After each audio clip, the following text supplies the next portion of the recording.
Welcome to Caveman Sleep Stories.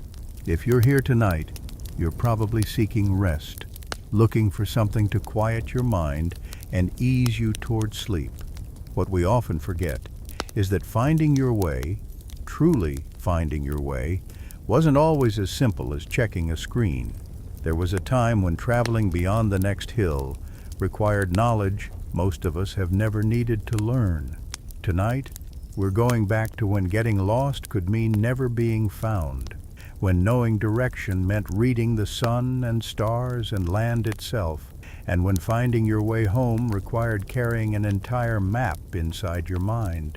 We'll follow people who navigated by shadows and wind, who read landscapes like we read addresses, who crossed continents without a single drawn line to guide them, who understood that knowing where you are wasn't about technology.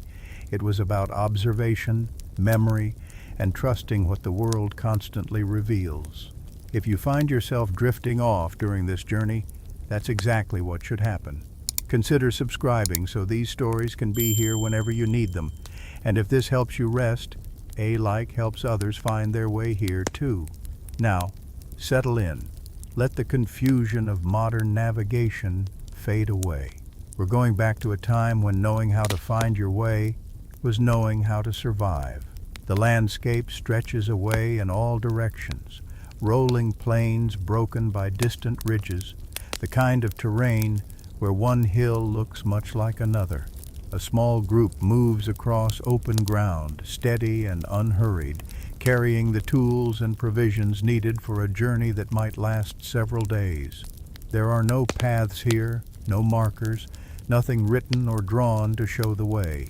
Yet they walk with purpose, as if following something invisible but perfectly clear.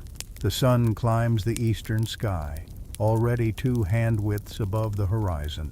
One of the walkers glances toward it without breaking stride, noting its position, feeling its warmth on the right side of the face. This simple awareness settles the mind. East is there, where the light comes from. West lies behind, where shadows stretch long across the ground. The knowledge sits quiet and certain, requiring no thought, just observation. Every morning the sun appears in the east. This never changes. In summer it rises slightly north of true east, in winter slightly south. But the eastern direction remains constant enough for travel. The group left camp at first light, when the sun barely cleared the horizon, and they've kept it on their right side ever since. This means they're heading roughly north. No one needs to announce this or discuss it. The sun's position tells the story to anyone who watches. By midday, the sun will be directly overhead, perhaps tilting slightly toward the south depending on the season. At that point, shadows will be shortest, pooling almost directly beneath trees and rocks. Direction becomes harder to judge at noon, but it doesn't matter because the morning's heading is established. The group knows where they're going, and the sun's midday position will confirm south before the afternoon journey continues. The western horizon holds the sun's eventual destination. By late afternoon, it will sit low ahead and to the left if they maintain this northward heading. By evening, it will touch the ridgeline they're approaching, setting in almost the same place it set yesterday and will set tomorrow. The sun's path is predictable, reliable, the first and most fundamental navigation tool. Even on cloudy days, this works. The brightest part of an overcast sky shows where the sun sits behind the clouds. On days when thick weather obscures everything, the group might wait, or they might travel shorter distances between known landmarks, but they rarely lose all sense of direction because the sun's position is too deeply learned, too constantly observed to forget. A younger traveler walks near the front, watching everything. This is how learning happens, by walking beside those who know, by seeing what they see, by noticing what draws their attention. The elder beside her points occasionally, not with words but with a slight gesture, directing attention to the sun's angle, to the way shadows fall, to the gradual shift of light as morning advances toward noon. The temperature changes as they walk. The air was cool at dawn, almost cold, But now warmth spreads across skin, a different quality of heat depending on which direction you face. Facing east, the sun warms the face directly. Facing west, the sun warms the back. Facing north, the right side receives light while the left stays cooler. These sensations become part of navigation, another layer of information that confirms direction without conscious thought. The sun climbs higher. The group pauses briefly near a stand of scattered trees, taking water, adjusting loads. One person examines the shadows, noting their length and direction. In early morning, shadows stretched long toward the west. Now, approaching midday, they've shortened considerably, pointing more northwest. By afternoon, they'll stretch toward the east. This daily rotation of shadows provides constant confirmation of direction, a clock and compass combined. The landscape here offers good visibility. From slightly higher ground, the group can see miles ahead, watching where the sun's path will take it. That notch in the distant ridgeline, just about where the sun will set tonight, becomes a marker. If they're still traveling this evening, they'll aim for that notch, knowing west lies there. If they camp before sunset, they'll note which features align with the sun's disappearance, adding another detail to the mental map of this region. Travel continues. The sun reaches its highest point, almost directly overhead. Shadows shrink to small, dark pools. This is the moment of least directional clarity from the sun alone. But it doesn't matter because everyone in the group already knows which way they're heading. The morning's direction is set. The afternoon will confirm it as the sun begins its descent toward the western horizon. A vast grassland spreads ahead, featureless except for the occasional boulder or small rise. Without the sun, this would be disorienting terrain. But with the sun's position marked and understood, the group crosses it confidently. They're not just walking forward, they're walking north, toward specific landmarks visible from higher elevations, toward a river valley they know lies somewhere ahead, perhaps 2 or 3 days distant. The sun starts its afternoon descent. Now it sits ahead and to the left, confirming the northward heading. Shadows begin stretching eastward, growing longer as afternoon advances. These shadows provide another constant reference.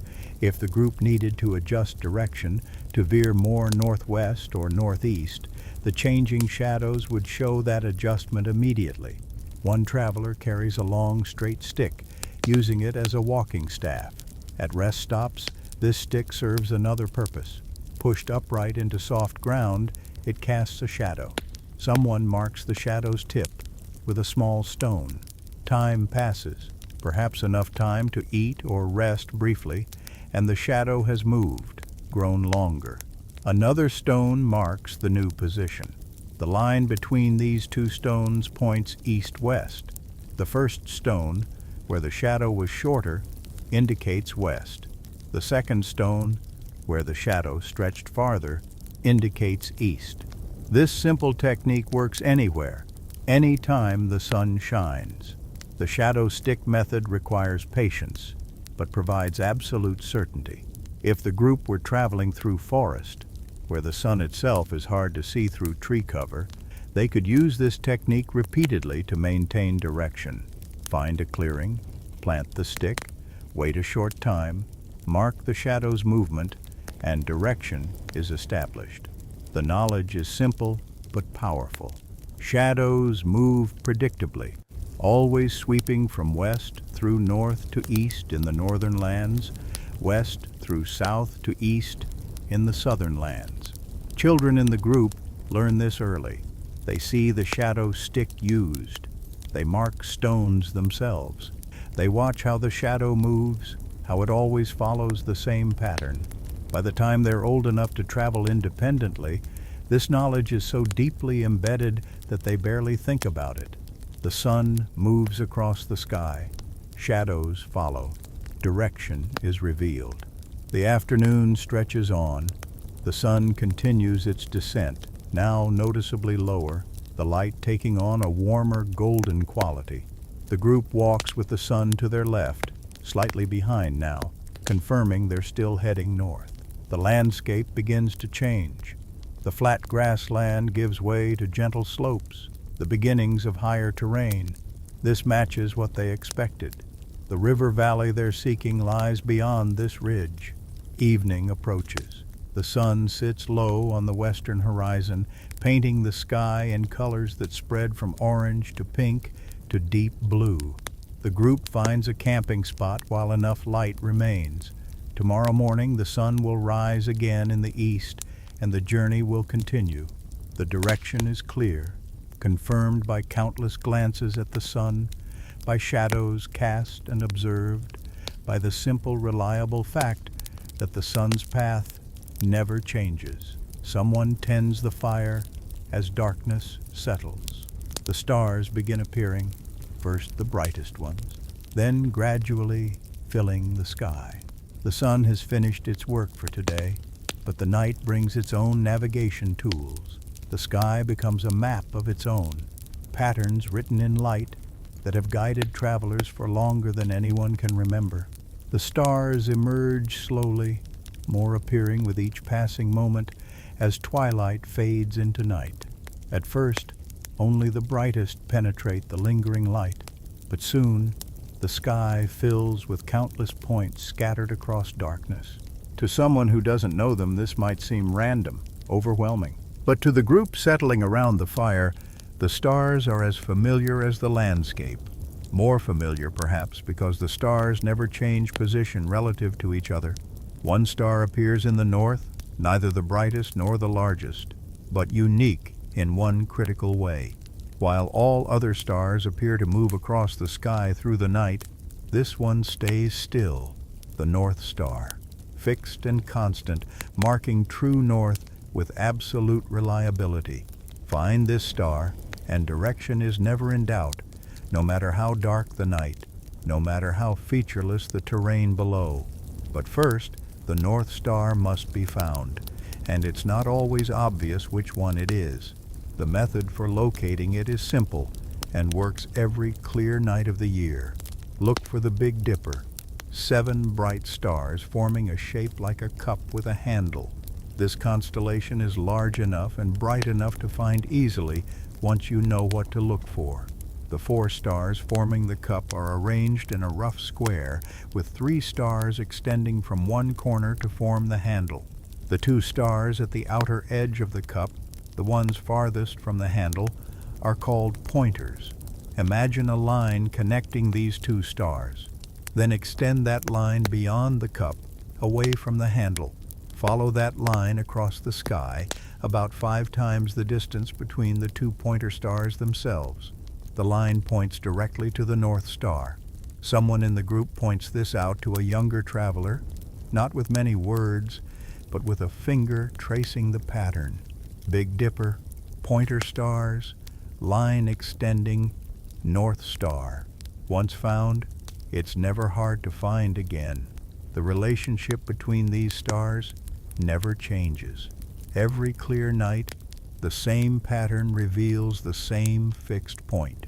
The North Star's position tells you more than just where north is. If you face the North Star, the entire navigation of the landscape becomes clear. North is straight ahead, south is directly behind you, east is to your right, west is to your left. This orientation works standing still or walking.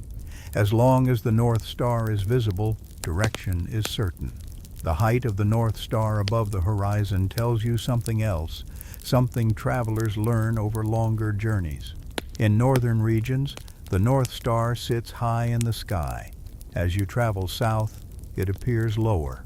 At the Earth's equator, the North Star would sit right on the horizon. This means you can judge roughly how far north you've traveled by watching whether the North Star climbs higher or sinks lower over days and weeks of movement. The group knows this valley lies north of their home territory. When they return south, they'll watch the North Star gradually lower in the sky, confirming they're heading the right direction. It's a slow change, only noticeable over long distances, but it provides another layer of certainty to navigation. Around the North Star, other stars appear to circle through the night.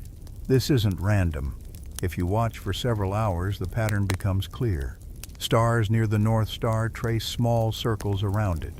Stars farther away trace larger circles. But the North Star itself doesn't move.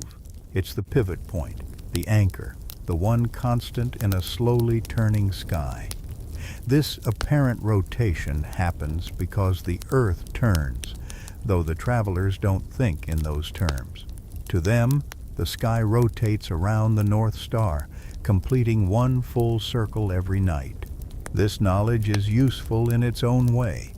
If you know roughly what time of night it is by how long it's been since sunset, you can judge how far the stars have rotated and adjust your reading of their positions accordingly. Other constellations help as well. The Big Dipper circles the North Star, always maintaining the same relationship to it. In early evening at certain times of year, the Dipper might sit to the right of the North Star. Later in the night, it will have rotated to a different position, but the pointer stars will still point to the same fixed star. Learning this pattern takes time, but once learned, it becomes automatic. On the opposite side of the North Star from the Big Dipper, another constellation appears, shaped like a W or M depending on its orientation. This is useful as a double check. If you're having trouble locating the Big Dipper, perhaps it's below the horizon or obscured by terrain, the W constellation points toward the North Star from the other side. Between these two prominent star patterns, the North Star can almost always be found. Clouds complicate things. On overcast nights, navigation by stars becomes impossible. This is when other methods matter more, when the direction established during daylight becomes crucial. But in clear weather, the stars provide navigation as reliable as the sun, perhaps more so because stars work in the dark, when travel might be necessary to avoid daytime heat or when the journey demands night movement.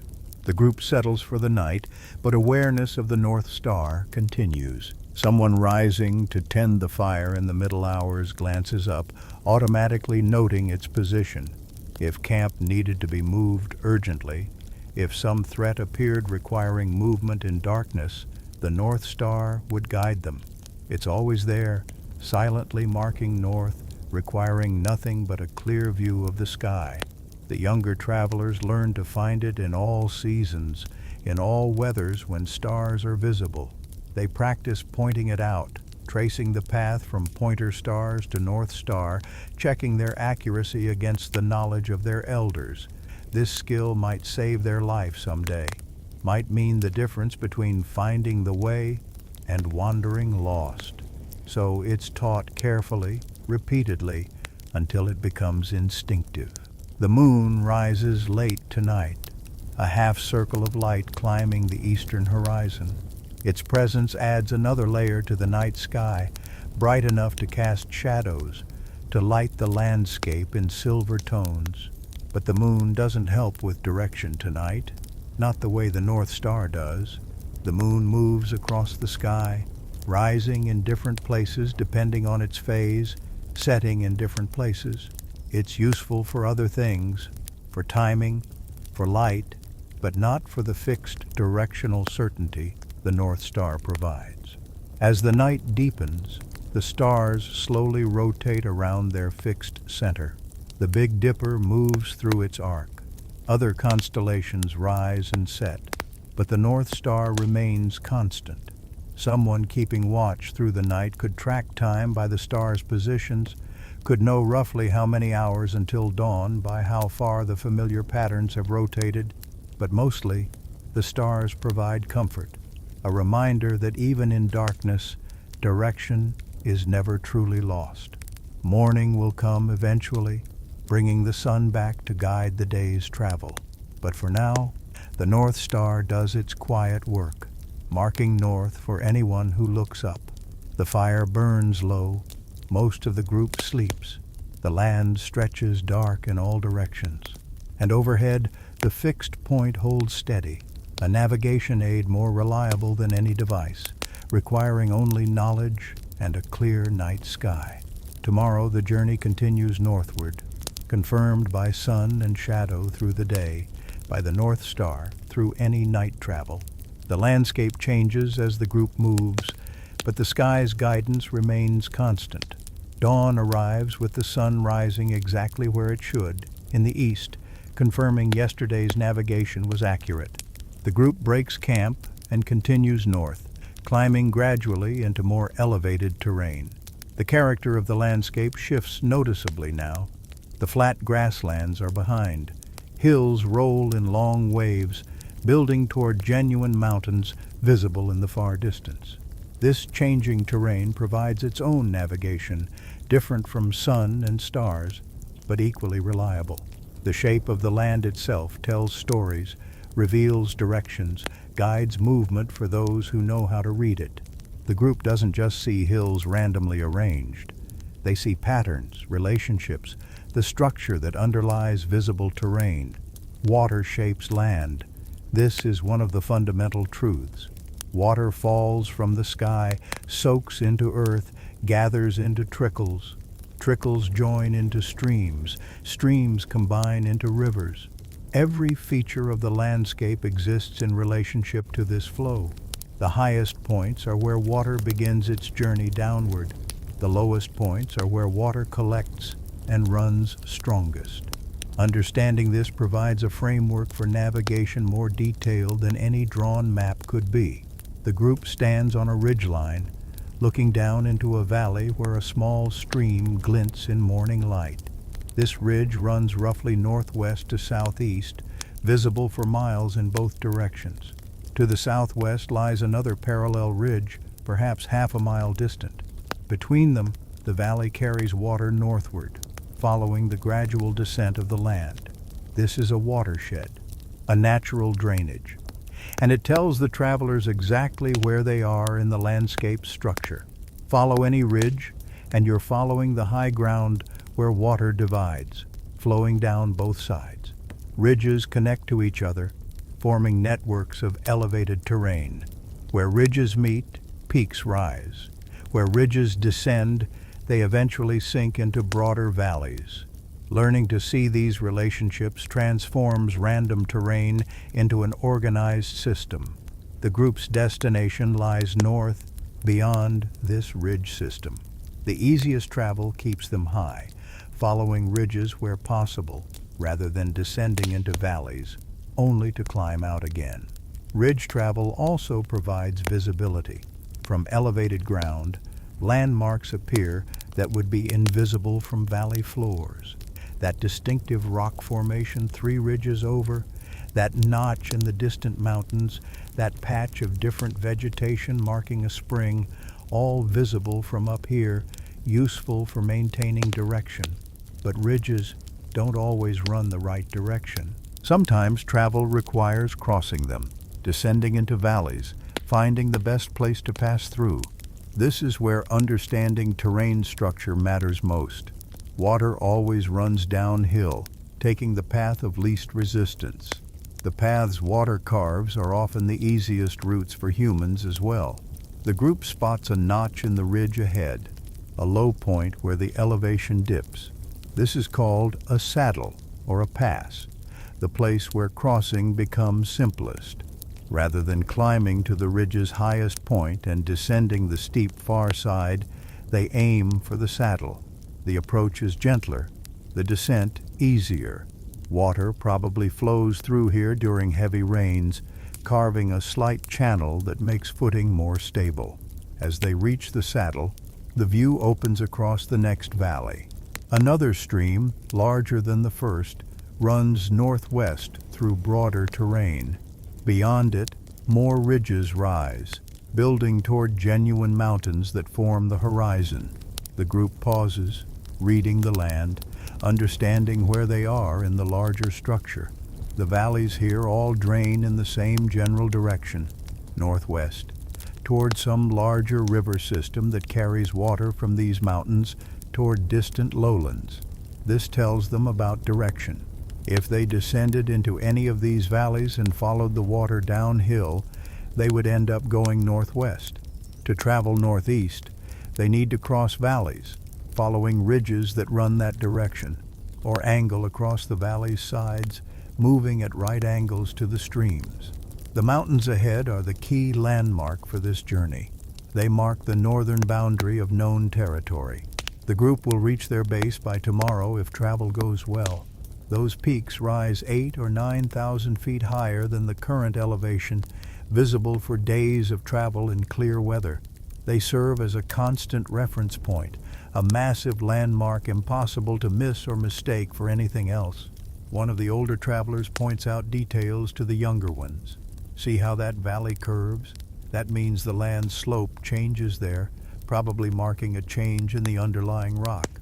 See how that stream catches sunlight? That means it runs east-west at that point, cutting across the general northwest drainage.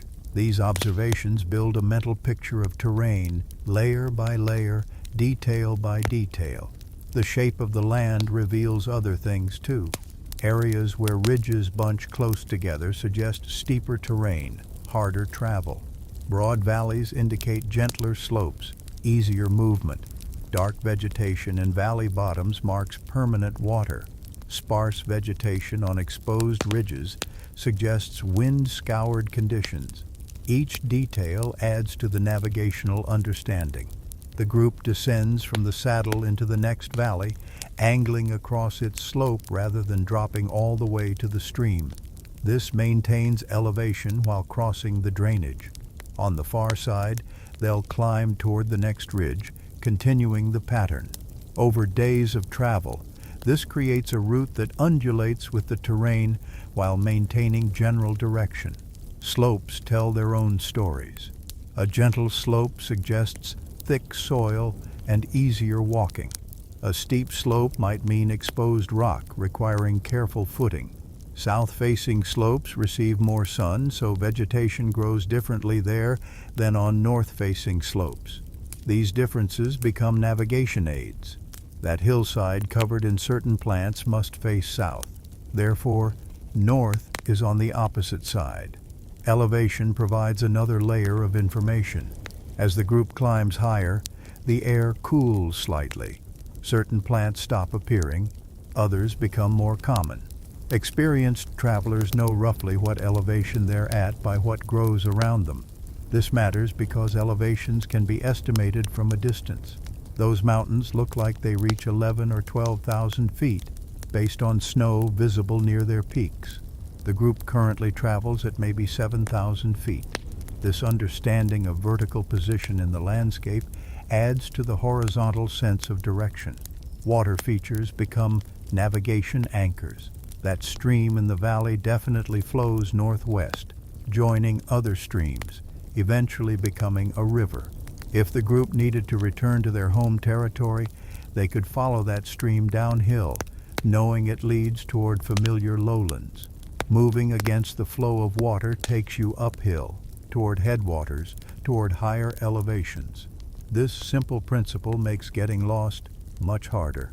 The group finds a spring emerging from rocks halfway up a slope.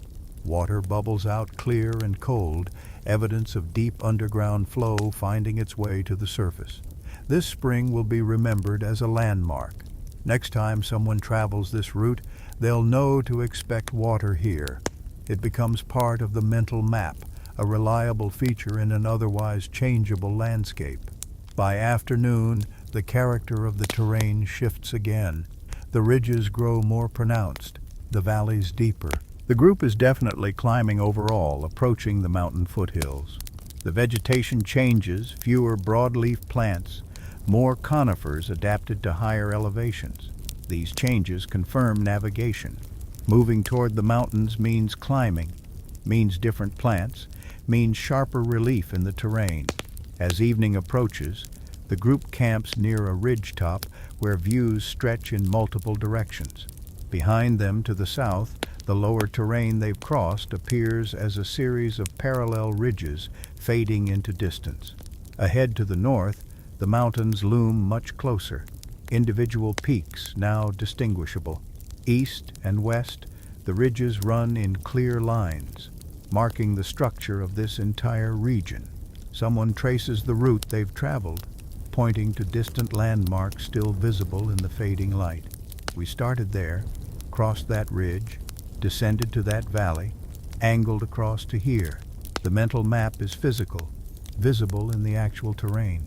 Tomorrow we'll reach the mountain's base, probably near that prominent valley, the one with the larger stream. See it catching the light? That's where we're headed. The understanding of terrain structure makes this possible. The landscape isn't confusing once you learn to read its organization. It's like language, incomprehensible at first, but clear and logical once the patterns are learned. Water flows downhill, ridges mark divisions, valleys carry drainage, peaks indicate where ridges meet. These rules never change, making terrain a reliable guide even in completely unfamiliar territory. As darkness settles and stars appear, the navigation information shifts from terrain to sky, but the mental map of the land remains, a picture of where they are within the structure of ridges, valleys, and mountains.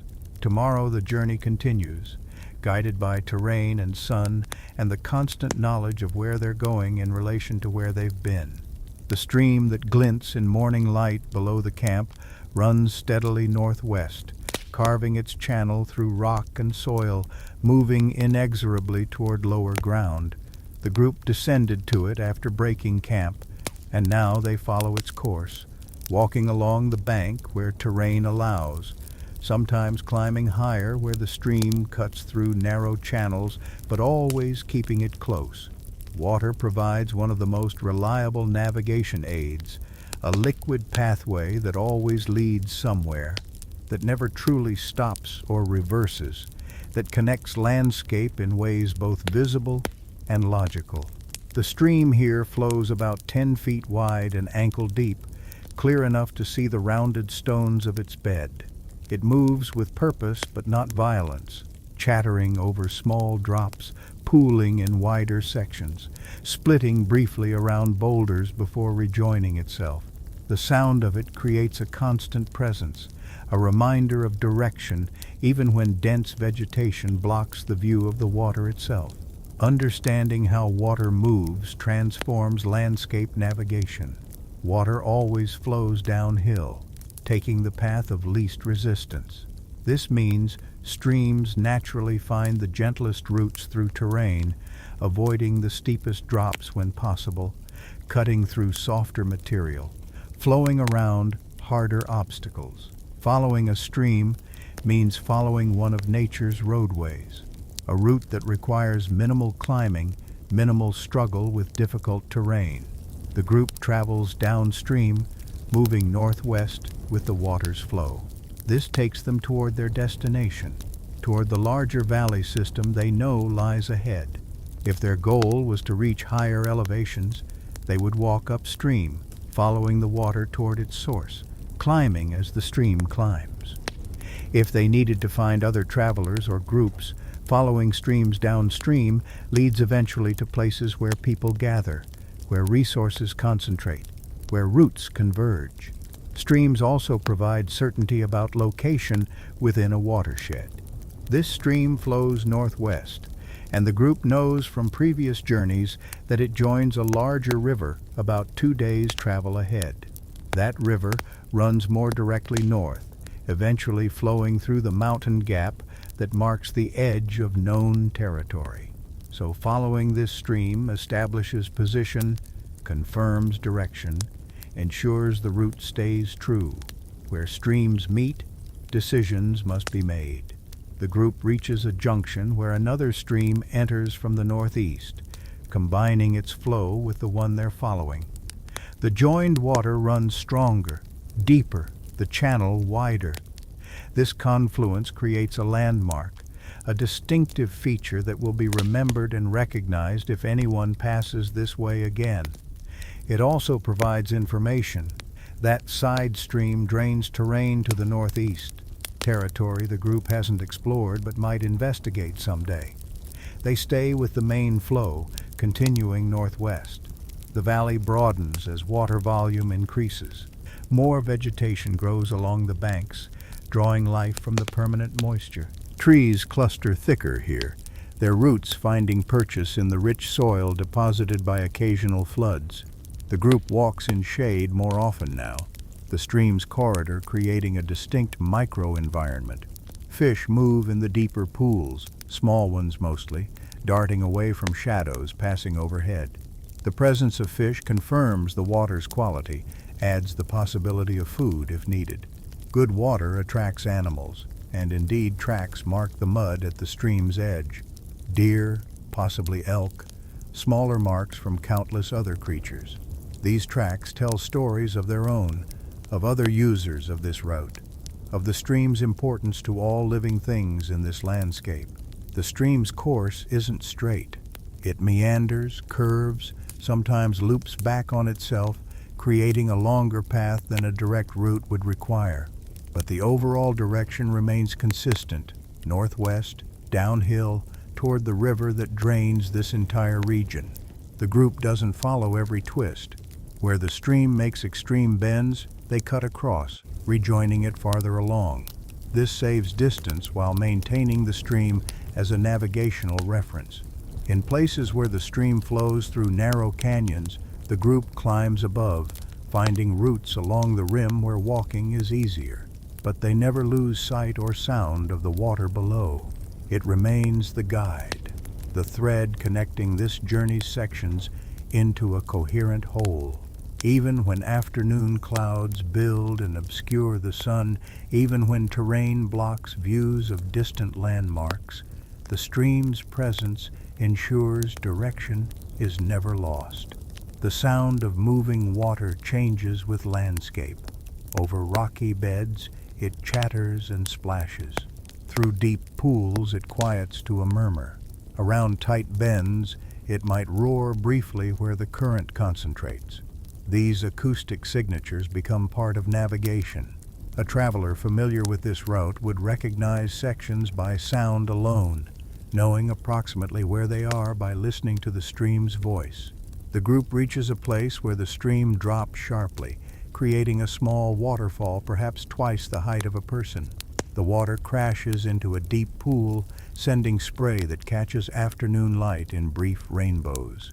This feature is memorable, a landmark carved by water itself. It marks a change in the landscape's character, a place where the underlying rock resisted erosion, creating the drop. A trail worn by countless passages of humans and animals leads around the waterfall, climbing briefly before descending to meet the stream again below. This trail is evidence of long use, proof that this route is well traveled, that the stream guides more than just the current group. The worn earth underfoot feels different from surrounding ground, compacted by many feet over many years. As evening approaches, the stream leads them to the larger river they've been seeking. The confluence is dramatic. The stream they've followed suddenly joins a much larger flow, perhaps 50 feet wide, moving with substantial current. This is a river that drains a vast area, gathering water from countless streams, carrying it northward through the mountains toward distant lowlands. The group makes camp near the confluence, a natural stopping point, a place where two navigation lines cross and merge. Tomorrow they'll follow this river northward, but for now, the sound of two waters joining provides a fitting end to the day's travel. The stream brought them here, proved its reliability as a guide, demonstrated the fundamental principle of water navigation. Sitting by the fire as darkness settles, one of the travelers explains to a younger one how rivers connect territory. This river flows north. Follow it long enough, you reach the big valley where three rivers meet. From there, one branch goes northwest toward the coastal lowlands.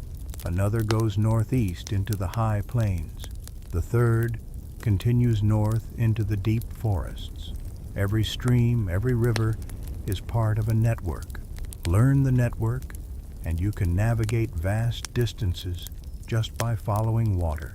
The younger traveler asks about traveling away from rivers, across dry terrain where no water flows on the surface. The answer comes with patient detail. Even in dry country, ancient riverbeds remain, carved during wetter times. These channels still mark the lowest routes through terrain. Underground water still flows, sometimes emerging as springs, and the principle remains: understand which way water would flow if it were present, and you understand which way is downhill, uphill, toward or away from major drainage systems. The fire crackles and settles. The river's sound provides constant background, a reminder of the day's navigation, a promise of tomorrow's guidance.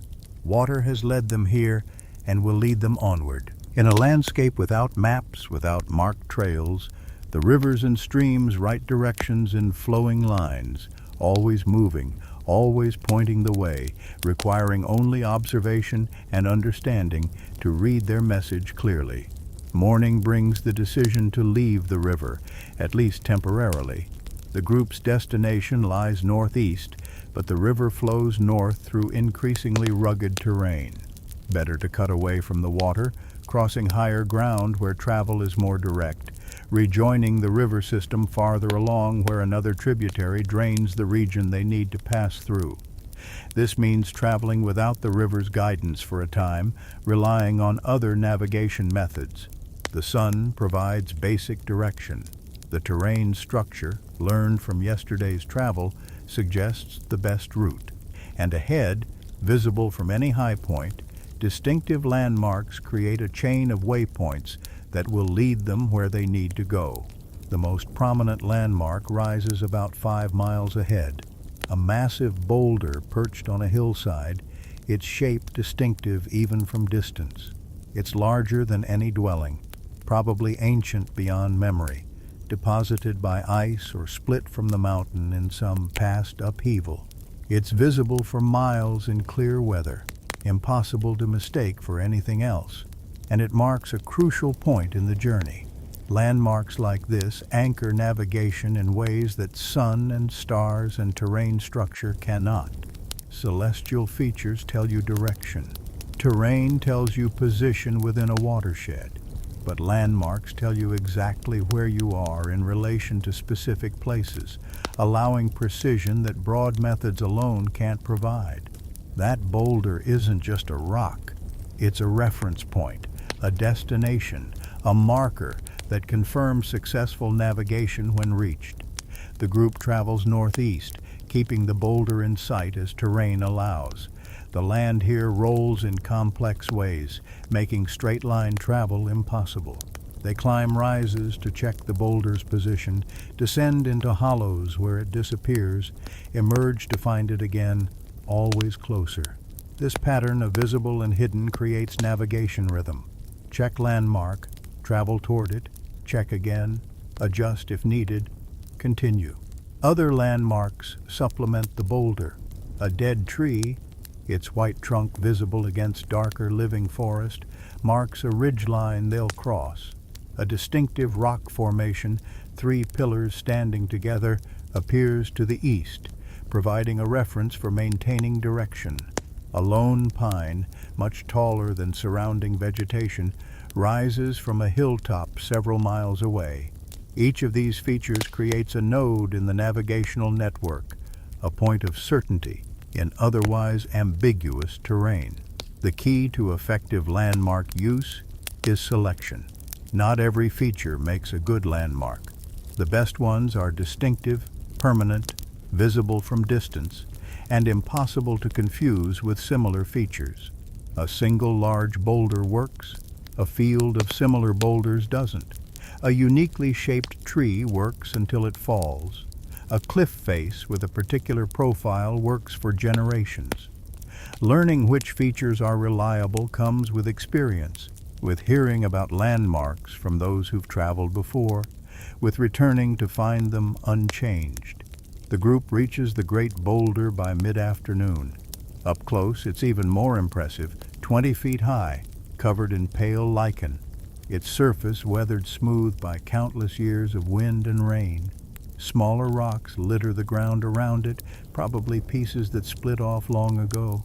The boulder sits on a hillside with good visibility, making it an excellent navigation anchor. From here, the next landmark is visible to the northeast, a prominent notch in a ridgeline, the place where the route crosses into the next valley system. Someone traces a line on the boulder's surface, a mark barely visible unless you know to look for it. Similar marks appear on landmarks throughout the region, subtle signs of human passage, not meant to alter the natural feature, but to acknowledge its importance. These marks serve as confirmation. This is indeed the boulder, and others have passed this way before. The journey from boulder to notch takes the rest of the afternoon. The notch is farther than it appeared, perhaps 4 miles, a reminder that distance judging in open terrain can be deceptive. But the landmark never disappears, never becomes confused with other features. It maintains its distinct shape, a clear V where the ridgeline dips, a saddle that promises easier crossing. Reaching the notch as evening light fades, the group finds a well-used campsite, evidence that this landmark serves as a natural stopping point for many travelers. The site offers shelter from wind, a small seep providing water, flat ground for sleeping, and views across the next valley. From here, tomorrow's route becomes visible. The next landmark chain leads northeast across the valley, a distinctive spire of rock mid-valley, probably resistant stone left standing while softer material eroded away around it. Beyond that, a prominent cliff face with horizontal striping visible for many miles. Beyond that, the mountains proper, their peaks still holding last winter's snow despite the late season. These landmarks don't just guide navigation, they provide psychological support, breaking the journey into manageable sections. Reaching each landmark is a small victory, confirmation that navigation is accurate, that progress is being made. The distance from boulder to notch is accomplished. Tomorrow, notch to spire, then spire to cliff, then cliff to mountain base. Each segment is clear, definable, achievable. As darkness settles and the group prepares for rest, conversation turns to landmarks remembered from other journeys. There's the twin trees that mark the eastern route, growing so close they seem to share one root system. The red rock that looks like a crouching animal from the south, but like a bird from the north. The spring that flows from the cave mouth, reliable even in drought years. These features become part of collective knowledge, stories told and retold, descriptions refined until anyone can recognize them from words alone. The younger travelers listen and learn. Someday they'll describe these landmarks to their own children, adding new details, noting changes, maintaining the web of knowledge that makes navigation without maps possible. The land fills with meaning beyond its physical form, becoming a text that can be read by those who learn its vocabulary. The stars emerge overhead, the North Star finding its place in the northern sky. But tonight, the landmarks feel equally permanent, equally reliable.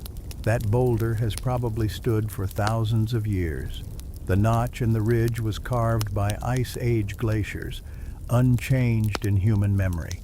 These features provide navigation anchors as constant in their way as any star, rooted in earth rather than sky, connecting travelers to specific places rather than general directions. Tomorrow the journey continues, guided by the next set of landmarks, moving through a landscape that reveals its structure to those who know how to look, how to identify the features that matter, how to chain them together into routes that can be followed confidently even without any drawn map or written direction. The land itself provides the map, written in stone and earth, visible to anyone who learns the language of landmarks and terrain. Dawn reveals the valley spread below, and immediately visible in the soft morning light, the rock spire rises from the valley floor like a pointing finger. It stands perhaps 3 times the height of the tallest trees around it, dark stone contrasting with the surrounding vegetation. This is the next waypoint, perhaps 6 or 7 miles distant. The group begins the descent from the notch, working their way down the ridge's eastern slope. The descent takes most of the morning, not because the route is difficult, but because careful observation continues. Someone notices a game trail cutting across the slope, its path worn smooth by countless passages of deer and elk. These animal trails provide another layer of navigation knowledge, different from rivers and landmarks, but equally valuable. The trail angles across the slope at a gentle grade, exactly the kind of path that makes travel easier. Animals don't waste energy. They find the most efficient routes between water, food, and shelter. Over generations, these routes become deeply established, worn into the earth, easy to follow. Humans have used these trails since the beginning, recognizing that animals solve the same navigation problems: how to cross a ridge, where to ford a stream, which way through dense forest requires least effort. The group follows the game trail where its direction aligns with their own. The trail leads toward lower ground, angling northeast, roughly toward the rock spire. The earth underfoot is compressed, easier to walk on than the tussocked grass and uneven ground on either side. Small hoofprints mark soft spots, evidence of recent passage. Fresh droppings confirm the trail is actively used. Game trails become navigation routes in their own right. A well-established trail often leads to water sources, which makes them valuable even if they don't go exactly where you need to go. Following a trail to water, then picking up another trail leading away in a different direction, creates a network of routes crossing the landscape. Experienced travelers know which trails lead where, which water sources they connect, which seasons they're most used. The trail the group follows eventually leads to a stream, as expected. Animals need water regularly, so trails converge on reliable sources. This stream runs northeast, smaller than yesterday's flow but substantial enough to follow. It's probably a tributary of the river they left behind, draining this valley before joining the larger water system. Where game trails meet water, evidence of animal life concentrates. Mud at the stream's edge holds a record of visitors. Deer tracks, the split hooves clear in soft earth. Something larger, possibly elk, the prints deeper, spaced farther apart. Smaller tracks that might be fox or coyote. Bird tracks near the water's edge where wading birds hunt small fish. Reading tracks becomes part of navigation. Fresh tracks suggest animals are currently in the area, which means water is reliable, vegetation adequate, the place relatively safe. Old tracks, weathered and eroded, suggest less activity. No tracks at all might mean the water is seasonal, only flowing during wet times, or that some danger keeps animals away. The group fills water carriers at the stream, then continues northeast, the rock spire now much closer, perhaps 2 miles ahead. The game trail continues in roughly the right direction, so they follow it, trusting the animal's route selection. The trail leads through forest now, winding between trees, maintaining its gentle grade even through denser vegetation. In forest, game trails become even more valuable. Without them, travel through thick vegetation requires constant obstacle navigation, slow and exhausting. The trails provide clear paths, the easiest way through, proved reliable by generations of animal use. Some trails are ancient, worn so deep they're like trenches through accumulated soil and vegetation. The forest opens occasionally into meadows where the trail becomes less distinct. In open ground, animals disperse, not needing the concentrated pathway that forest travel requires. The group crosses a meadow, aiming for where the trail re-enters forest on the far side, and stops briefly when they notice something unexpected. A faint path branches from the game trail, angling more directly east. This path is narrower, less worn, but it's clearly made by humans, not animals. The earth is compressed, but the pattern is different, shaped by human feet rather than hooves. Small signs confirm it. A broken branch at exactly the height a person carrying a load might strike it. A stack of 3 stones that seems too deliberate to be natural. A slight widening where someone might have stopped to rest. This human trail might lead to another group's territory, to a gathering site, to a resource area. The group notes it carefully, filing the information away. They're not taking that route today, but knowing it exists adds to the mental map of this region. Someone will remember that at this meadow there's a side trail going east. Next time someone travels here, that information might be useful. They continue on the game trail toward the rock spire. By early afternoon they reach it, passing into its shadow. Up close, the spire is even more impressive, its stone fractured and layered, worn by weather into complex patterns. Lichens cover the lower portions in shades of gray and pale green. The base is littered with fallen fragments, some as large as a person, broken off over uncountable years. This landmark has another feature that makes it valuable. It's climbable. Not all the way to the top, but high enough to gain elevation, to see farther. One of the group's more agile members scales the lower portion, finding hand and footholds in the fractured stone, climbing perhaps 20 feet before stopping on a secure ledge. From this vantage point, the landscape reveals its broader structure. The valley they're crossing is visible in its entirety, the stream they've been near winding through its center. The ridge they descended this morning rises behind them to the southwest, its notch clearly visible. Ahead to the northeast, the striped cliff face stands out sharply, maybe 8 or 9 miles distant.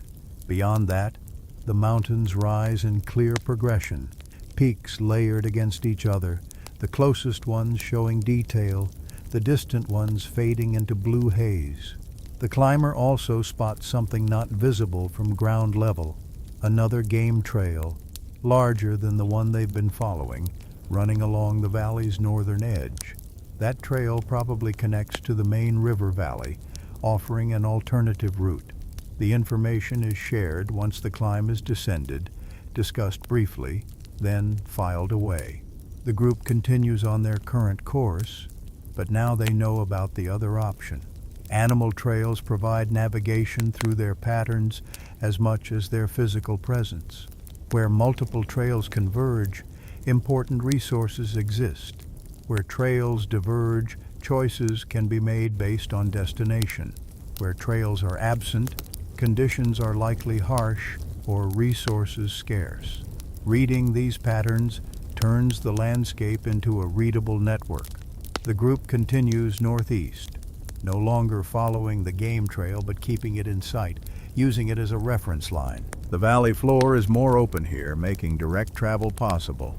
The striped cliff is the goal now, growing larger and more detailed with each hour of travel. The stripes are horizontal layers of different colored stone, tan, rust red, gray, creating a pattern unique to this formation. Evening approaches as they near the cliff base. Here another game trail is found, this one running along the cliff's foot, probably used by animals moving between different parts of their range. The trail leads to a spring emerging from the cliff face, water trickling from a crack in the stone, pooling in a natural basin before overflowing and soaking into the ground. This is a known water source, marked in the mental maps of everyone who travels this region. The spring is reliable, flowing even in dry seasons, fed by deep underground sources. Around the spring, vegetation grows thick and green, nourished by constant moisture. Evidence of many camps appears.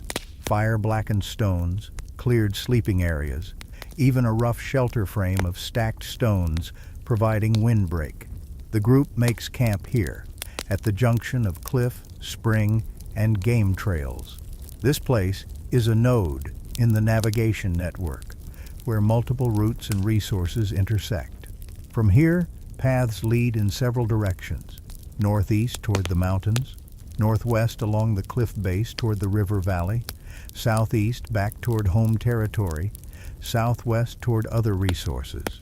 As the fire builds and evening settles, discussion turns to tomorrow's route. The mountains are close now, perhaps one more day of travel. The plan is to follow the cliff northeast until it meets the mountain foothills, then find a gap that allows passage into the higher valleys. Game trails will guide them. They'll cross animal paths made by creatures moving between high summer pastures and low winter ranges, paths that have found the best routes through difficult terrain. One of the elders recalls traveling this way years ago, describes the gap they should find, a valley where a stream has cut through the mountain's first ridge, creating a natural passage. That stream should have a game trail along it, following it up toward high meadows, where elk gather in summer.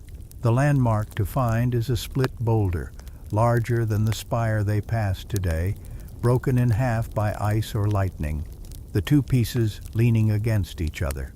That boulder marks the valley entrance. The younger travelers listen, absorbing the description, adding it to their growing mental map. Split boulder at the mountain's base, valley leading upward, elk trail following the stream. These aren't abstract directions.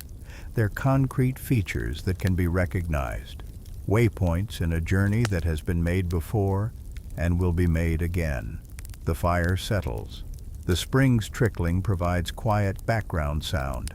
Overhead, stars emerge in the darkening sky. The North Star finds its place in the north, confirming what the day's landmarks have already shown. The group has traveled true, following animal paths and clear landmarks, moving steadily toward their goal. Tomorrow, the mountains await, and the game trails will lead them forward, following routes established long before humans arrived, tested and proved reliable by countless passages of countless creatures, all seeking the same thing, the best way through. Morning wind carries scents from every direction, a river of air flowing down the mountain slopes, picking up information as it moves. The group, breaking camp at the cliff base spring, pauses to feel the wind on their faces, reading what it tells them. Wind is another navigation tool, subtler than sun or landmarks, but reliable once understood. Wind patterns repeat with the landscape and seasons, becoming part of the knowledge that guides travel. The current wind comes from the north, carrying the cool breath of higher elevations, the scent of pine forests that grow thick on the mountain slopes, a hint of moisture suggesting snowmelt or distant rain. This morning, wind is typical for this terrain. Cold air from the mountains sinks during night, flowing downslope like invisible water, settling in valleys. As dawn arrives and the sun begins warming the land, the wind often continues briefly from the same direction before reversing later in the day. Wind direction provides orientation. In this region, morning winds typically flow from the mountains, which lie to the north and northeast. Afternoon winds usually flow toward the mountains as warming lowlands create rising air that draws cooler air from surrounding higher ground. These patterns aren't absolute, but they're reliable enough to provide navigational confirmation. If you expect wind from the north and it comes from the south instead, something has changed. Weather arriving, seasonal shift, or perhaps you've misread your position. The group starts northeast toward the mountains, and the wind remains on their faces, confirming direction. Walking into the wind is less comfortable than walking with it, but it provides constant feedback. As long as the wind touches the front of the face, the direction holds true. If the wind shifts to the side, the course has changed. This awareness becomes automatic for experienced travelers, part of the constant stream of sensory information that maintains orientation. Different winds carry different information. A dry wind from the east might mean fair weather continuing. A moist wind from the west often brings rain. In winter, wind from the north brings cold, while southern winds bring warmth.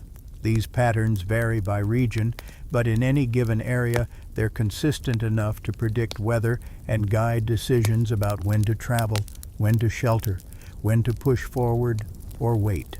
The wind also shapes the land in visible ways that become navigation aids. Trees on exposed ridges lean away from prevailing winds, their growth permanently bent by constant pressure. On mountain slopes, vegetation grows thicker on the lee side where wind protection exists, sparser on the windward side where constant air movement dries soil and damages plants. Reading these patterns tells you about wind direction without feeling the current breeze. Snow and sand show wind patterns even more clearly. Drifts form on the lee side of obstacles created by wind dropping its load where air current slows.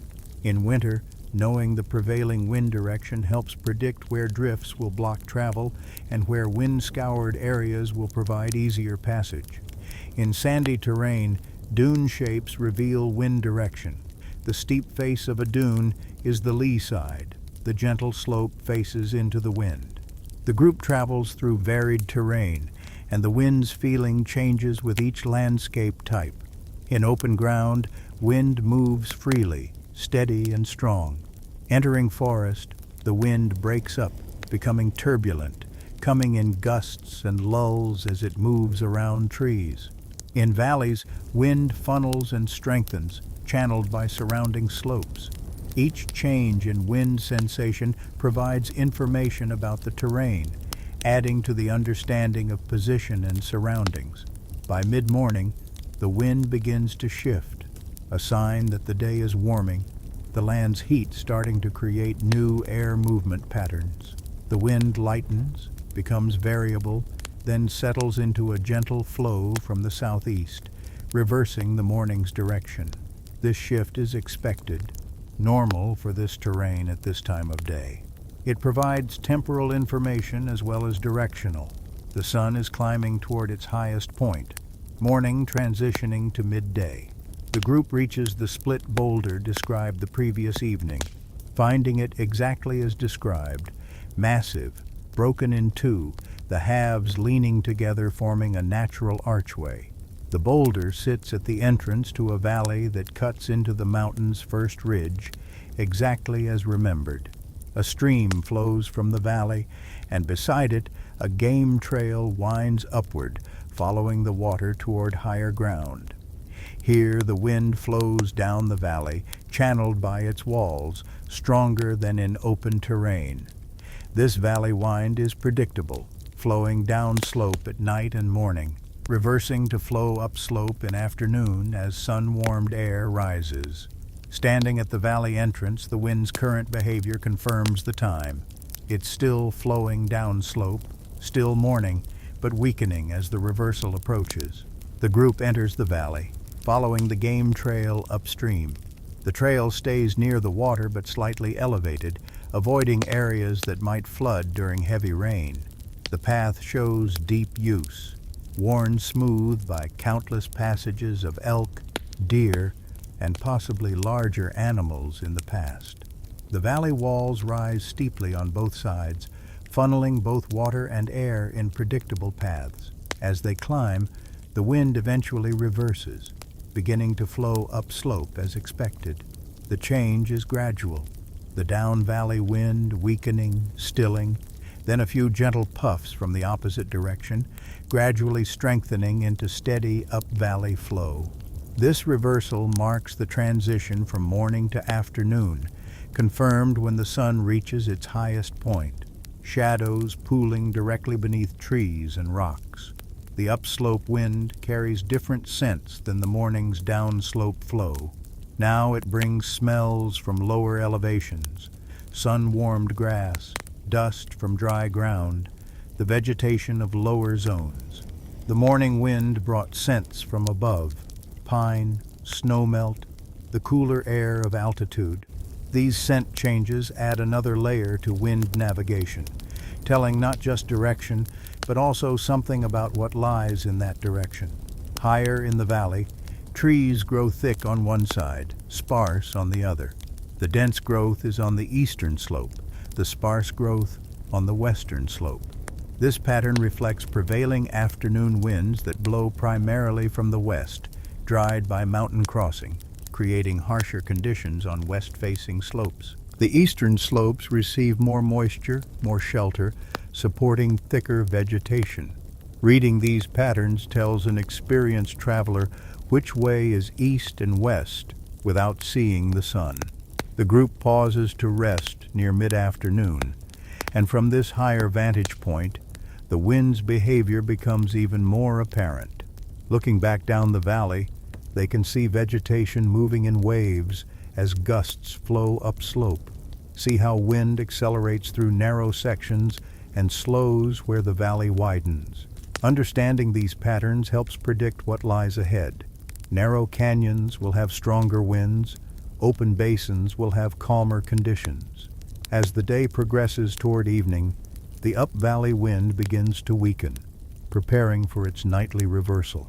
The group finds a camping spot on the valley's eastern side, sheltered from the strongest down-valley winds they know will flow through the night. This choice of shelter location comes from wind knowledge. Cold nighttime air will sink and flow downslope, creating a river of wind along the valley bottom. The eastern slope, protected by its own mass from the downslope flow, will be calmer, more comfortable.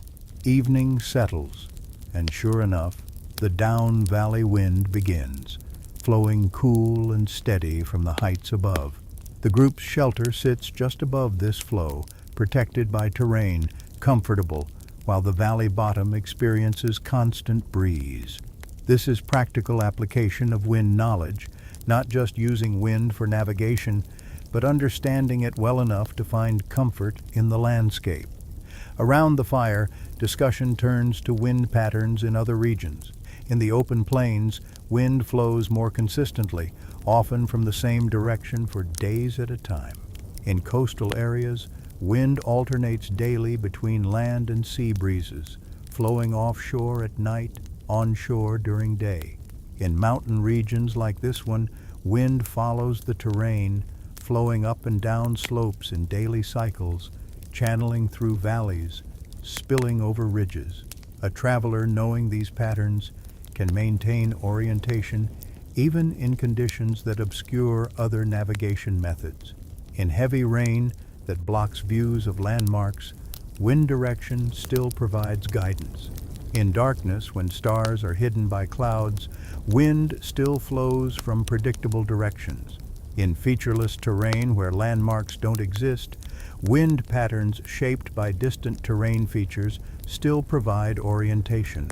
The younger travelers learn that wind navigation requires long observation. You don't just feel one wind and know everything. You notice wind patterns over days and seasons, understanding what's normal for each place and time. You learn which winds bring weather changes, which are constant, which reverse regularly. You build a mental library of wind behavior that becomes as detailed as the mental map of landmarks and terrain. The night wind continues its down-valley flow, steady and cool. Above, stars wheel slowly around the North Star. The navigation knowledge layers, stars showing absolute direction, wind confirming local orientation, memory of the day's landmarks plotting position, understanding of terrain structure placing the camp within the larger landscape. No single method provides complete navigation, but together they create certainty, confidence, the ability to know precisely where you are and which way to go next. Tomorrow the journey continues higher into the mountains, following game trails and streams, reading wind and terrain, watching sun and shadows, building on each navigation method until the route becomes clear, until arrival at the destination is assured. The wind will guide them as it has guided countless travelers before, an invisible map written in air, readable by those who learn its language. The high meadow spreads across the mountainside, brilliant green even in late season, fed by countless small seeps and springs that keep the ground moist long after surrounding slopes have dried. The group reaches this meadow by mid-morning, emerging from forest into open ground that seems to glow with life. And everywhere across the meadow, plants grow in patterns that tell stories. Reading vegetation, is another navigation skill, different from landmarks or celestial observation, but equally valuable. Plants are rooted in place, responding to conditions that don't change quickly. Soil type, water availability, sun exposure, elevation. Learning what grows where transforms the landscape into a readable text, each plant community a word in the language of place. The meadow's vegetation reveals several things immediately. The grass here stays green because water is constant.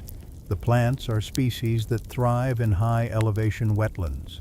Sedges with their triangular stems, rushes marking the wettest spots, broad-leafed plants that only grow where soil stays moist through summer. This combination tells an experienced traveler. Elevation is high, perhaps 8,000 feet or more. Water is reliable, likely from snowmelt or deep springs. The growing season is short, evidenced by plants adapted to cold.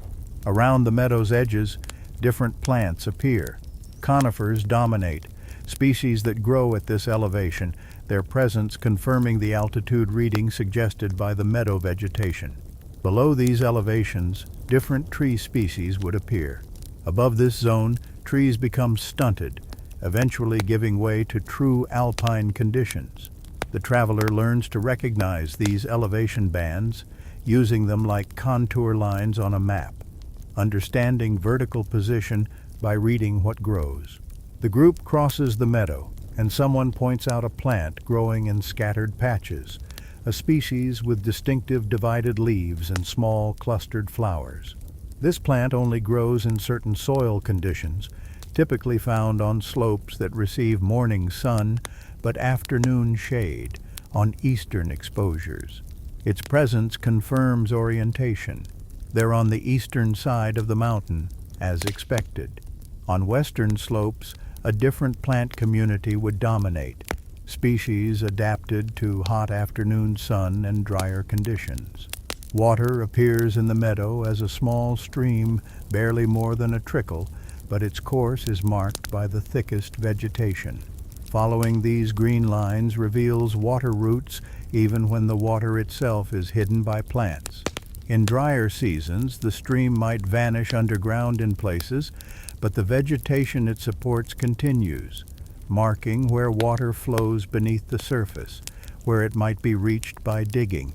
Certain plants indicate specific resources. A type of willow growing along the stream has bark used for various purposes, its presence noted for future reference. Patches of a berry-bearing shrub mark places to return in the proper season. A stand of particular trees has wood that burns well even when damp, their location remembered as a potential shelter site. The group climbs higher, leaving the meadow, entering a zone where trees grow more sparsely, stunted by altitude and wind. This transition marks another elevation band, probably around 9,000 feet. The trees here are different from lower zones, shorter, twisted by wind, many growing in flag shapes with branches only on the downwind side. These wind-sculpted trees point like weather vanes, showing prevailing wind direction as clearly as any instrument. The twisted trees reveal another navigation detail. The timberline, the elevation above which trees cannot survive, is close. This natural boundary provides orientation in mountain terrain, a line that can be seen from distance, a known feature that helps place position on the mountain's vertical scale. Looking back down the valley, the group can see the distinct line where forest gives way to open alpine terrain, marking roughly 10,000 feet in this region. Moving through the sparse trees, the group notices patches of bare ground where vegetation struggles. These patches appear on western and southwestern exposures, the slopes that receive intense afternoon sun and strongest winds. The soil here is thinner, drier, less able to support plant growth. In contrast, eastern and northern slopes hold deeper vegetation, benefiting from more moisture, less direct sun, protection from prevailing winds. These patterns repeat across the landscape with such consistency that they become navigation tools. If you're uncertain which direction is west, look for the sparse vegetation on wind-exposed slopes. If you need to find water, look for the green lines of moisture-loving plants. If you want to avoid the most difficult terrain, watch where vegetation grows thickest, suggesting deeper soil and gentler slopes. The group reaches the tree line, crossing from the last stunted trees into true alpine terrain. The vegetation changes dramatically. Low plants, many growing in cushions or mats, species adapted to brutal conditions of wind, cold, and thin soil. Some of these alpine plants are found only at high elevations, their presence confirming that the group has climbed above 10,000 feet. Even here, vegetation patterns provide navigation. Certain plants grow only on ridge tops, adapted to extreme exposure. Others grow in slight depressions where snow accumulates and provides moisture. Still others cluster around rocks that provide wind protection and trap warmth. Reading these micro-patterns adds detail to understanding of position within the alpine zone. The high terrain provides vast visibility, and looking out across the landscape, the group can see how vegetation marks different elevations and exposures across multiple mountain ranges. Dark green zones mark forests at middle elevations. Lighter green shows high meadows. Brown and gray indicate alpine terrain and rock. Each color band represents specific elevation ranges, creating a visible map of vertical structure. One of the travelers points out something visible miles away. A dark green line cutting through lighter terrain, marking a valley where moisture concentrates, supporting heavier vegetation than surrounding slopes. That valley is probably the route they'll take on the return journey several days from now. Even from this distance, the vegetation pattern makes it identifiable, a navigation beacon visible for many miles. As afternoon progresses, the group begins descending, dropping back below tree line. The return to trees feels almost dramatic after the open alpine terrain, like entering a different world. The vegetation immediately becomes more diverse, more lush, responding to the shelter and deeper soil of lower elevations. The descent follows a different drainage than the ascent, exploring new terrain, but the principles remain the same. Water courses are marked by green. Elevation bands show distinct vegetation zones. Exposed slopes have different plants than sheltered slopes.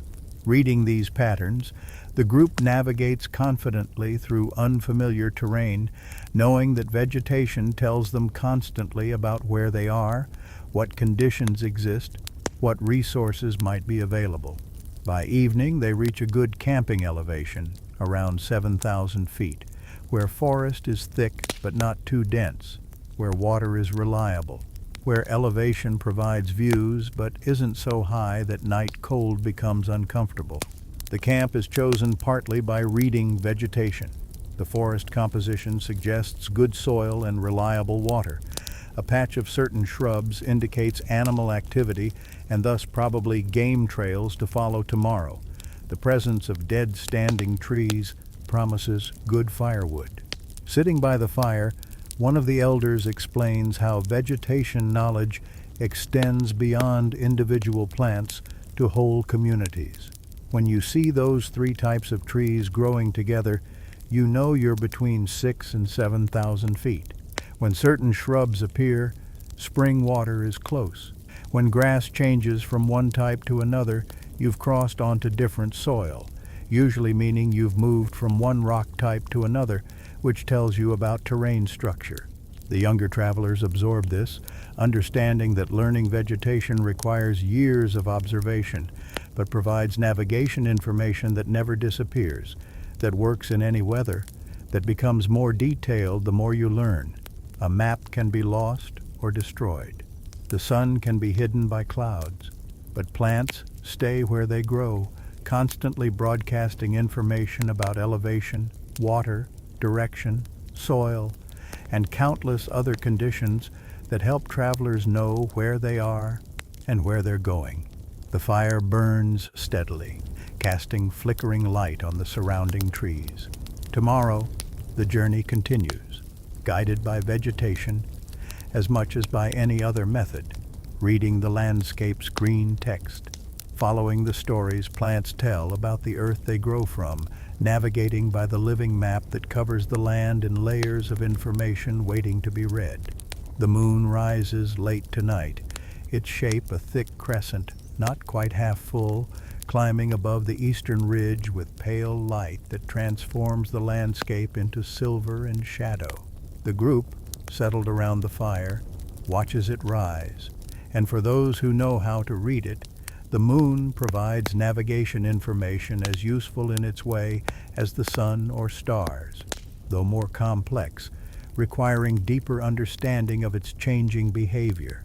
The moon's path across the sky varies with its phase, a pattern that takes careful observation to learn, but once understood, becomes another reliable tool. Tonight's crescent moon rises in the east several hours after sunset, following roughly the same path the sun took earlier, but at a different time.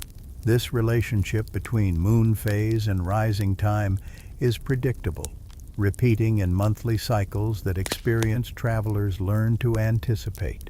A full moon rises in the east, just as the sun sets in the west, occupying the opposite side of the sky from the sun, providing all-night light. A new moon rises and sets with the sun, invisible in daylight glare. Between these extremes, the moon's rising time shifts predictably. First quarter rises around noon and sets around midnight. Last quarter rises around midnight and sets around noon, with crescents and gibbous phases rising and setting at intermediate times. Knowing these patterns helps with navigation. If you see a crescent moon in the eastern sky at evening, you know west is behind you. If you see a half moon high overhead at sunset, you know roughly where south is, because the moon is following the same arc the sun traced earlier. If you travel at night by moonlight, you can judge direction by the moon's position combined with knowledge of its phase and the time of night. The crescent moon, visible tonight, will set in the west in several hours following the sun's path, but delayed. Its light isn't bright enough for detailed navigation, but it provides enough illumination to see general terrain features, to avoid obstacles, to maintain rough direction if nighttime travel became necessary. The moon's lit side always points generally toward the sun's position. Tonight, the bright edge points west, toward where the sun set hours ago, confirming western direction. The group doesn't need moon navigation tonight. They're camped comfortably and will wait for dawn to continue the journey, but the knowledge is discussed around the fire, teaching the younger members how moon patterns work. The moon walks the same path as the sun, but on its own schedule, one elder explains.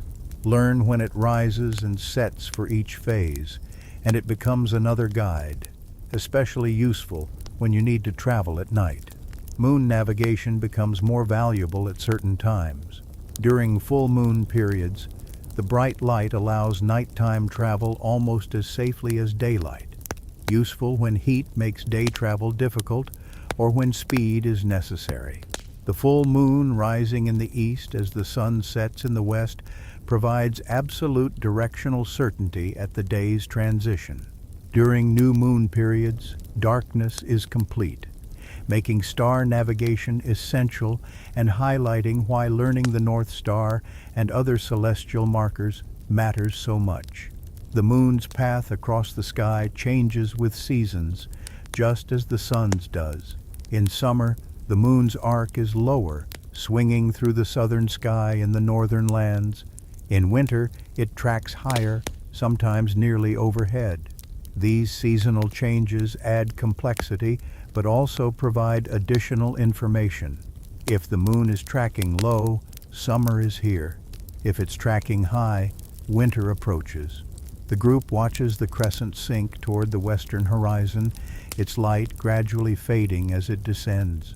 Before it sets completely, one detail becomes noticeable. The entire circle of the moon is faintly visible, the dark portion dimly lit by Earth shine, light reflected from Earth back to the moon, and then back again. This phenomenon doesn't provide navigation information directly, but it's beautiful, a reminder of the interconnection between Earth and sky, between the traveler's position on solid ground and the celestial guides overhead. As the moon sets, darkness deepens, and stars become more prominent. The North Star sits in its constant position, bright enough to find easily. The Big Dipper has rotated from its evening position, marking the passage of hours. Between moon and stars, the night sky provides continuous navigation reference for those who watch and understand. The lunar month provides a natural calendar, as well as a navigation tool. The cycle from new moon to new moon takes roughly 29 days, reliable enough to mark time, to plan journeys, to anticipate seasonal changes.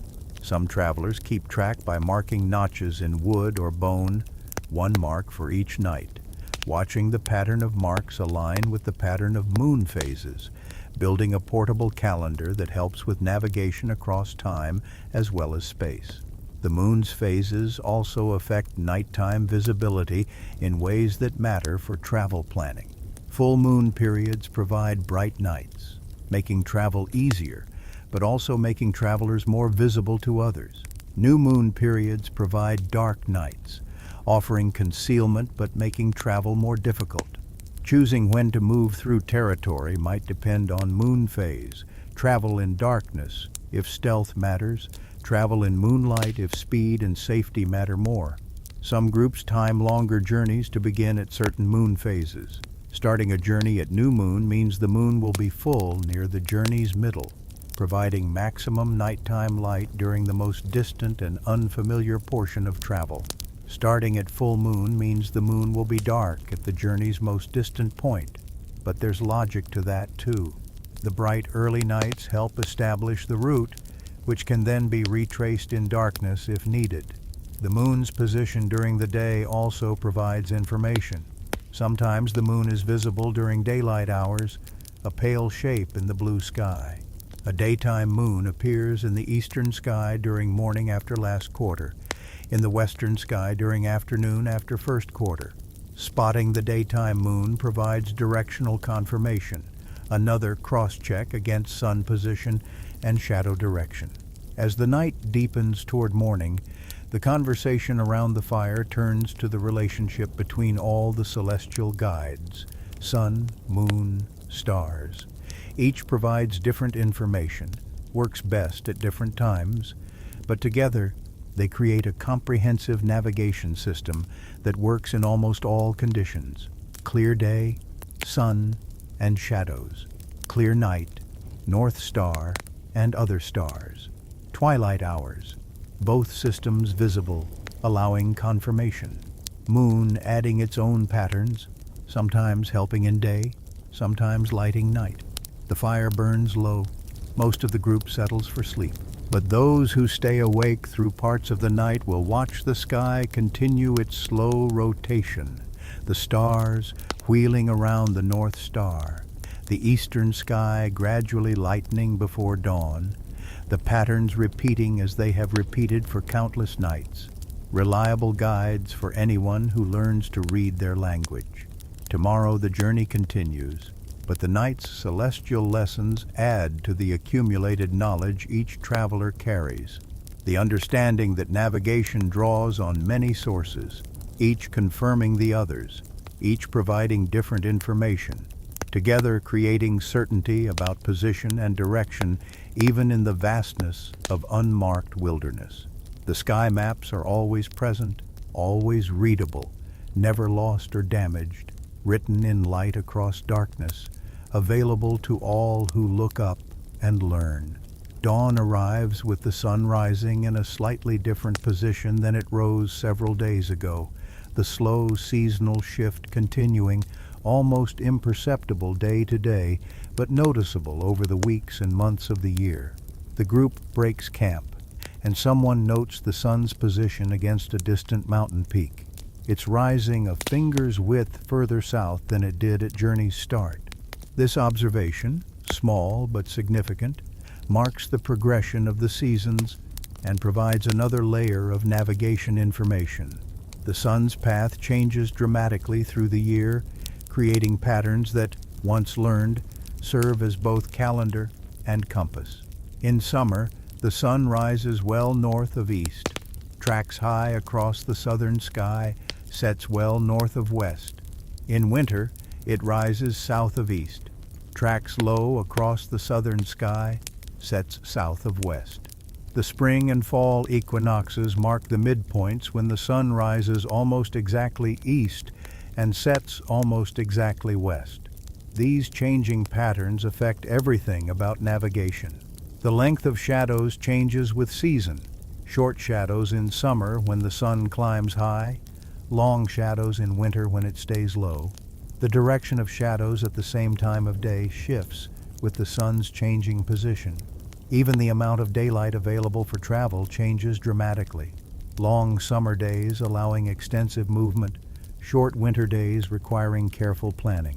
The group travels northeast, and the morning sun sits on their right side but not as far back as it would be in midsummer. This tells experienced travelers roughly when in the year they are, past midsummer, approaching fall, the sun's path shifting southward. In a few months, the sun would rise much further south, making the angle completely different for the same direction of travel. Understanding these seasonal changes helps with long-distance navigation across time. If you travel a certain route in summer, the sun's positions provide specific directional references. Sunrise aligned with that notch, sunset aligned with that peak. If you travel the same route in winter, those alignments change completely.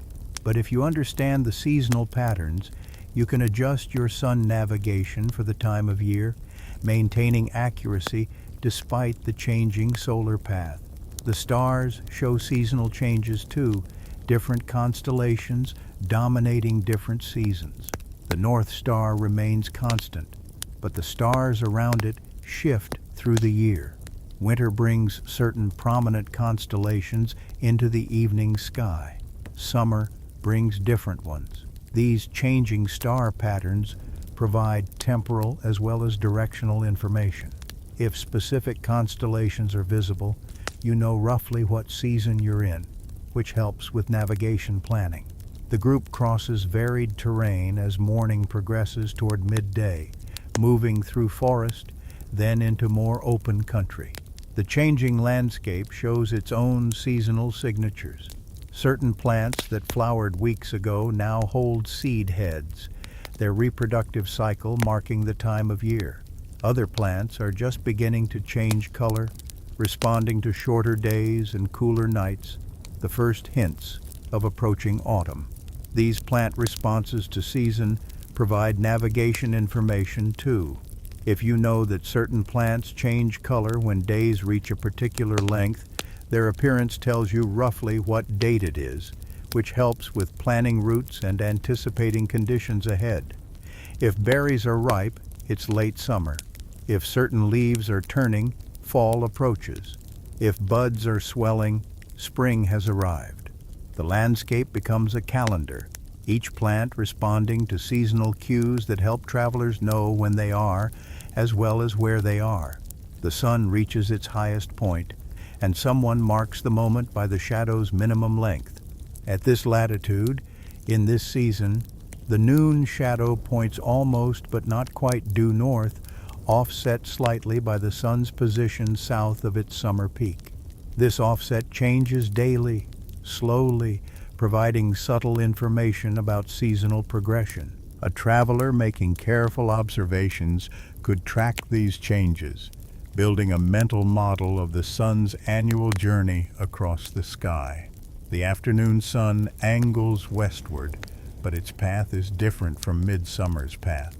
It descends toward a different point on the horizon, setting tonight somewhat south of where it set at summer solstice. The group notes landmarks aligned with the setting sun, that distinctive tree, that rock outcrop, that gap between hills. These features mark west for this specific time of year. In 3 months, the sunset point will have shifted significantly southward. In 6 months, it will be near its southern extreme before reversing back northward. This seasonal knowledge helps with establishing long-term navigation references. If you live in one place and watch the sun's setting position throughout the year, you can mark the extreme points, farthest north in summer, farthest south in winter. The span between these extremes marks the full range of western direction. Similarly, sunrise positions can be marked, establishing the eastern range.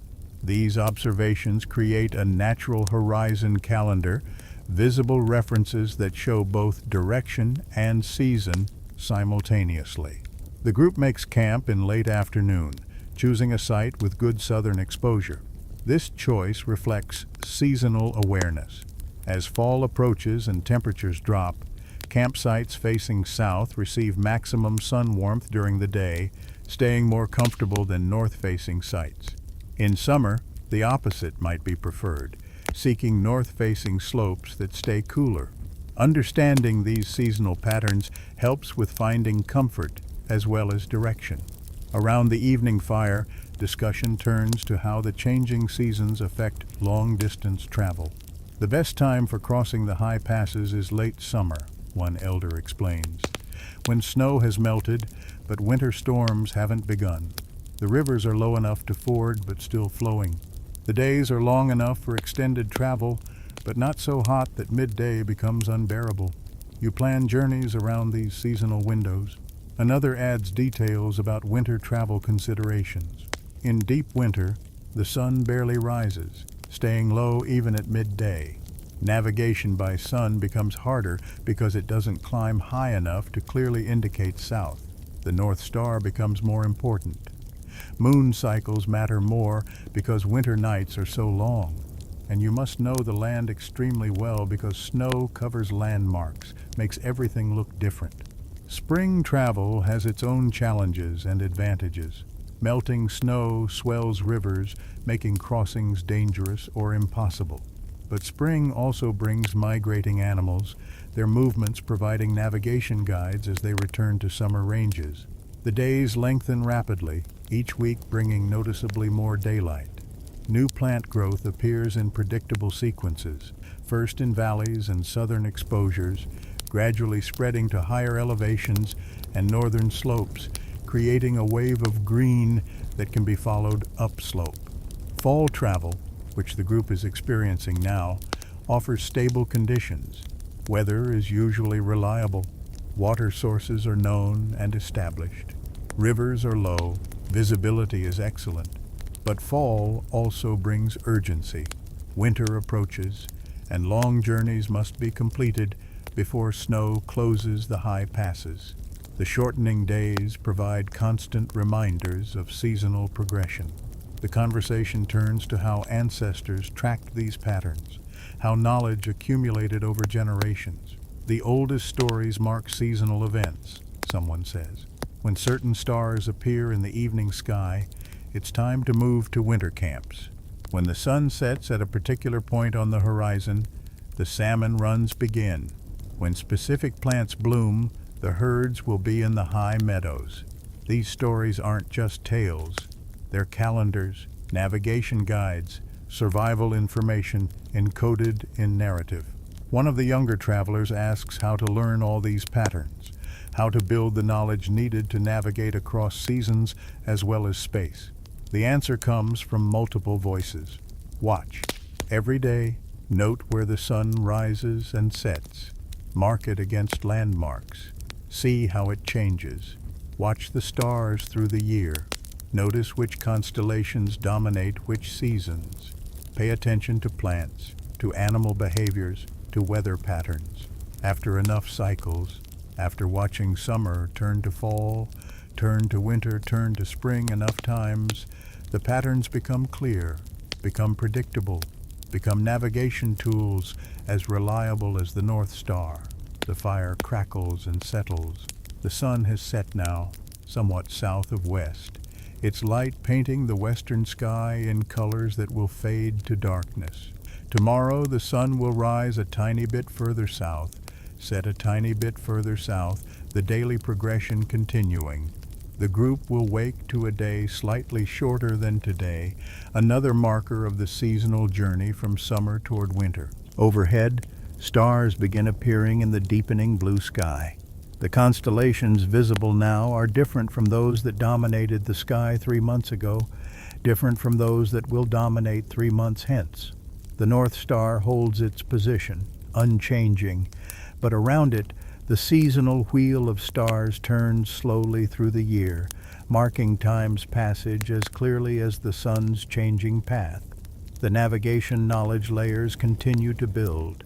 Direction from sun and stars, distance from day's travel, position from landmarks and terrain, time of day from shadow lengths, time of year from sun's path, and seasonal indicators. Each piece of information cross-confirms the others, creating a comprehensive understanding of where the group is in both space and time, where they're going, how long it will take, what conditions to expect based on the season's progression. No maps are needed when the world itself provides such constant, reliable information. The sky, the land, the plants, the animals, all speak clearly to those who learn their languages, who watch their patterns, who understand their seasonal changes. Navigation becomes not a separate skill, but part of living in the world, part of being aware, part of the constant observation that marks experienced travelers. The night deepens. The group settles for rest. Tomorrow the journey continues through landscape and season both, moving through space as the year moves through time, guided by the sun's changing path, by stars that wheel through their own seasonal cycles, by the accumulated knowledge of countless observations woven into understanding as deep and reliable as any written map could ever be. Morning finds the group preparing to turn homeward, their journey's purpose accomplished, the territory explored and understood. But before beginning the return, discussion focuses on a challenge every traveler faces. The route that worked coming out must be navigated in reverse going back. And remarkably, this requires almost learning the journey anew. Landmarks look different from the opposite direction, creating navigation challenges that only experience and specific techniques can overcome.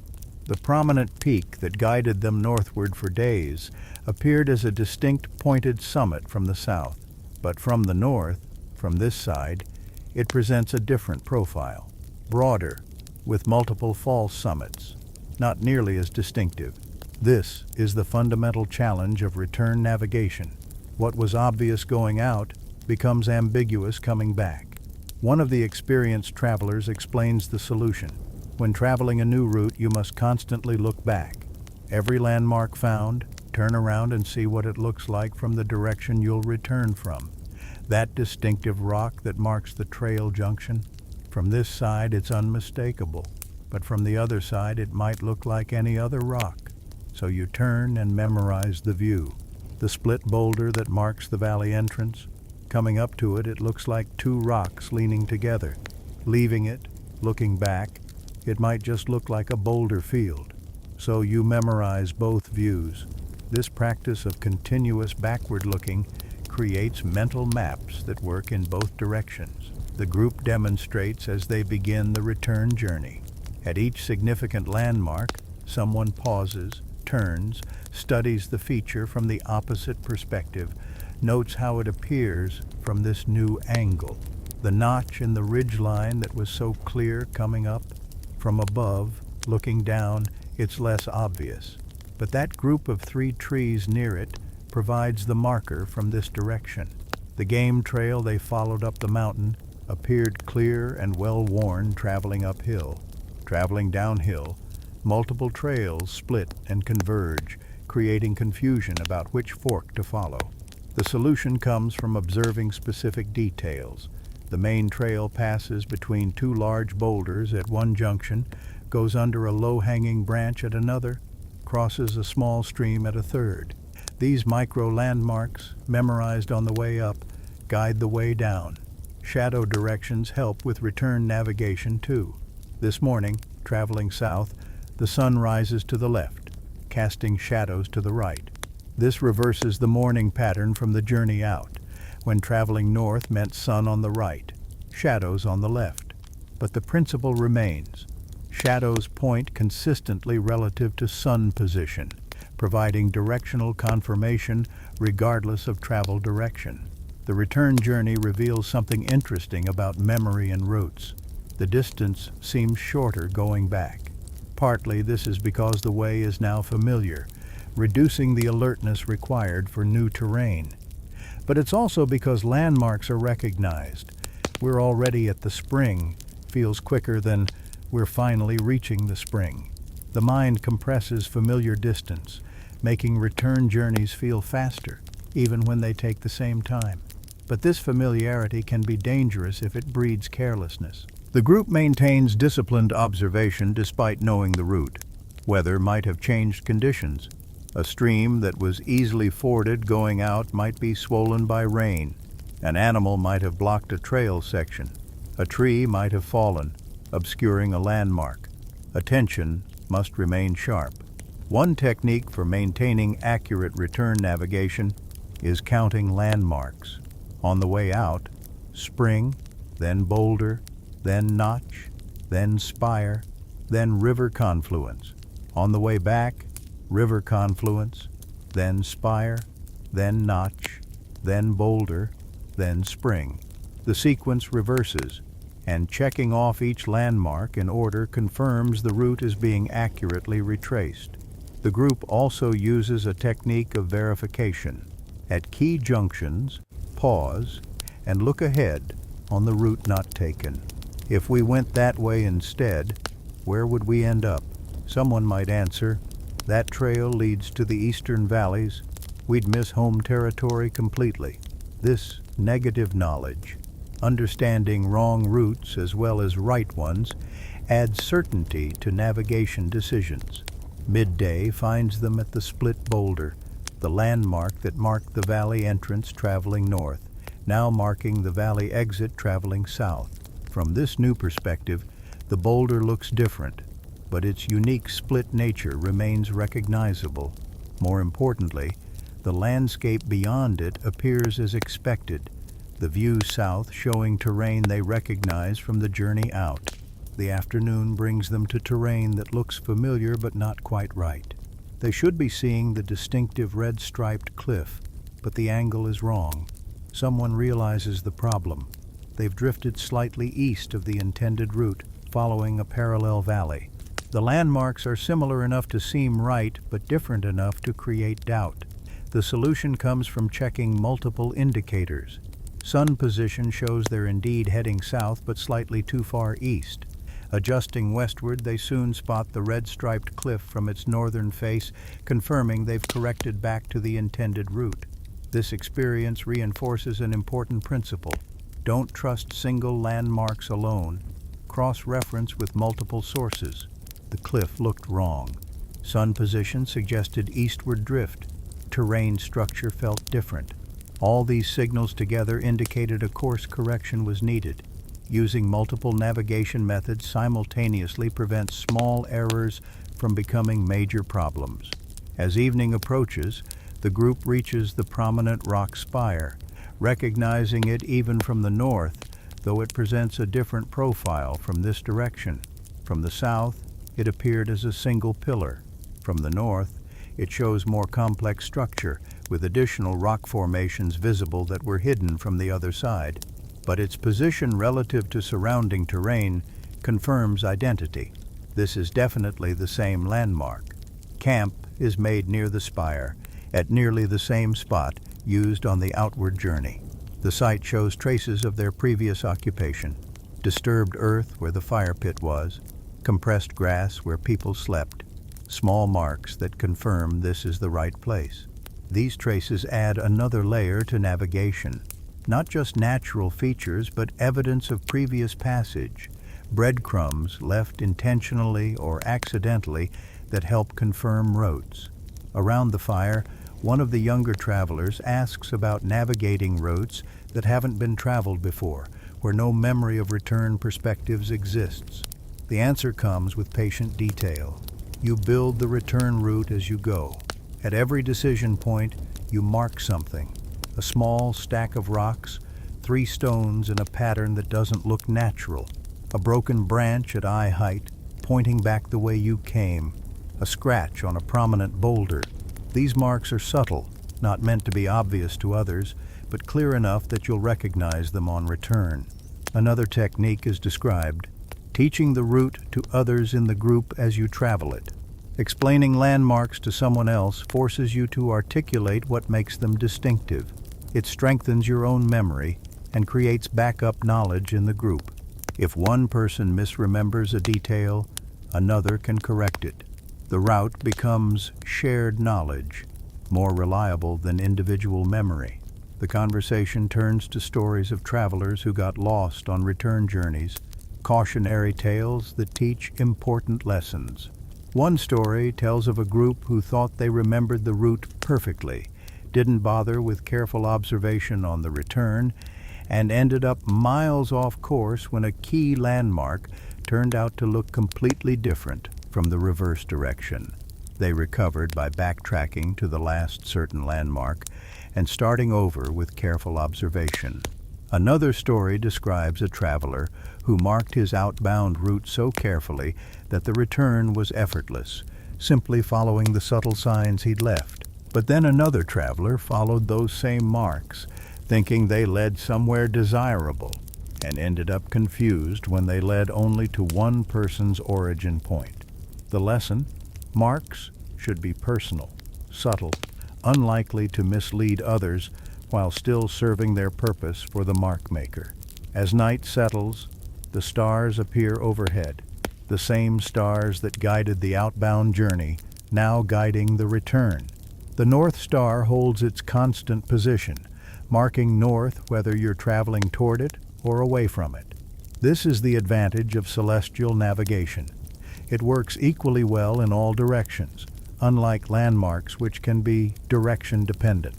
Tomorrow the group will continue south, following the road home, watching for each landmark in reverse sequence, maintaining the disciplined observation that makes return navigation reliable. The journey that seemed so exploratory going out becomes a verification going back.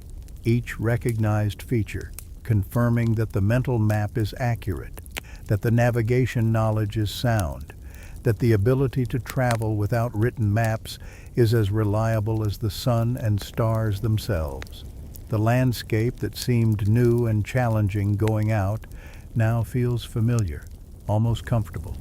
The return journey isn't just retracing steps, it's confirming knowledge, strengthening memory, proving that the navigation skills work in both directions, building confidence that will make future journeys even more certain.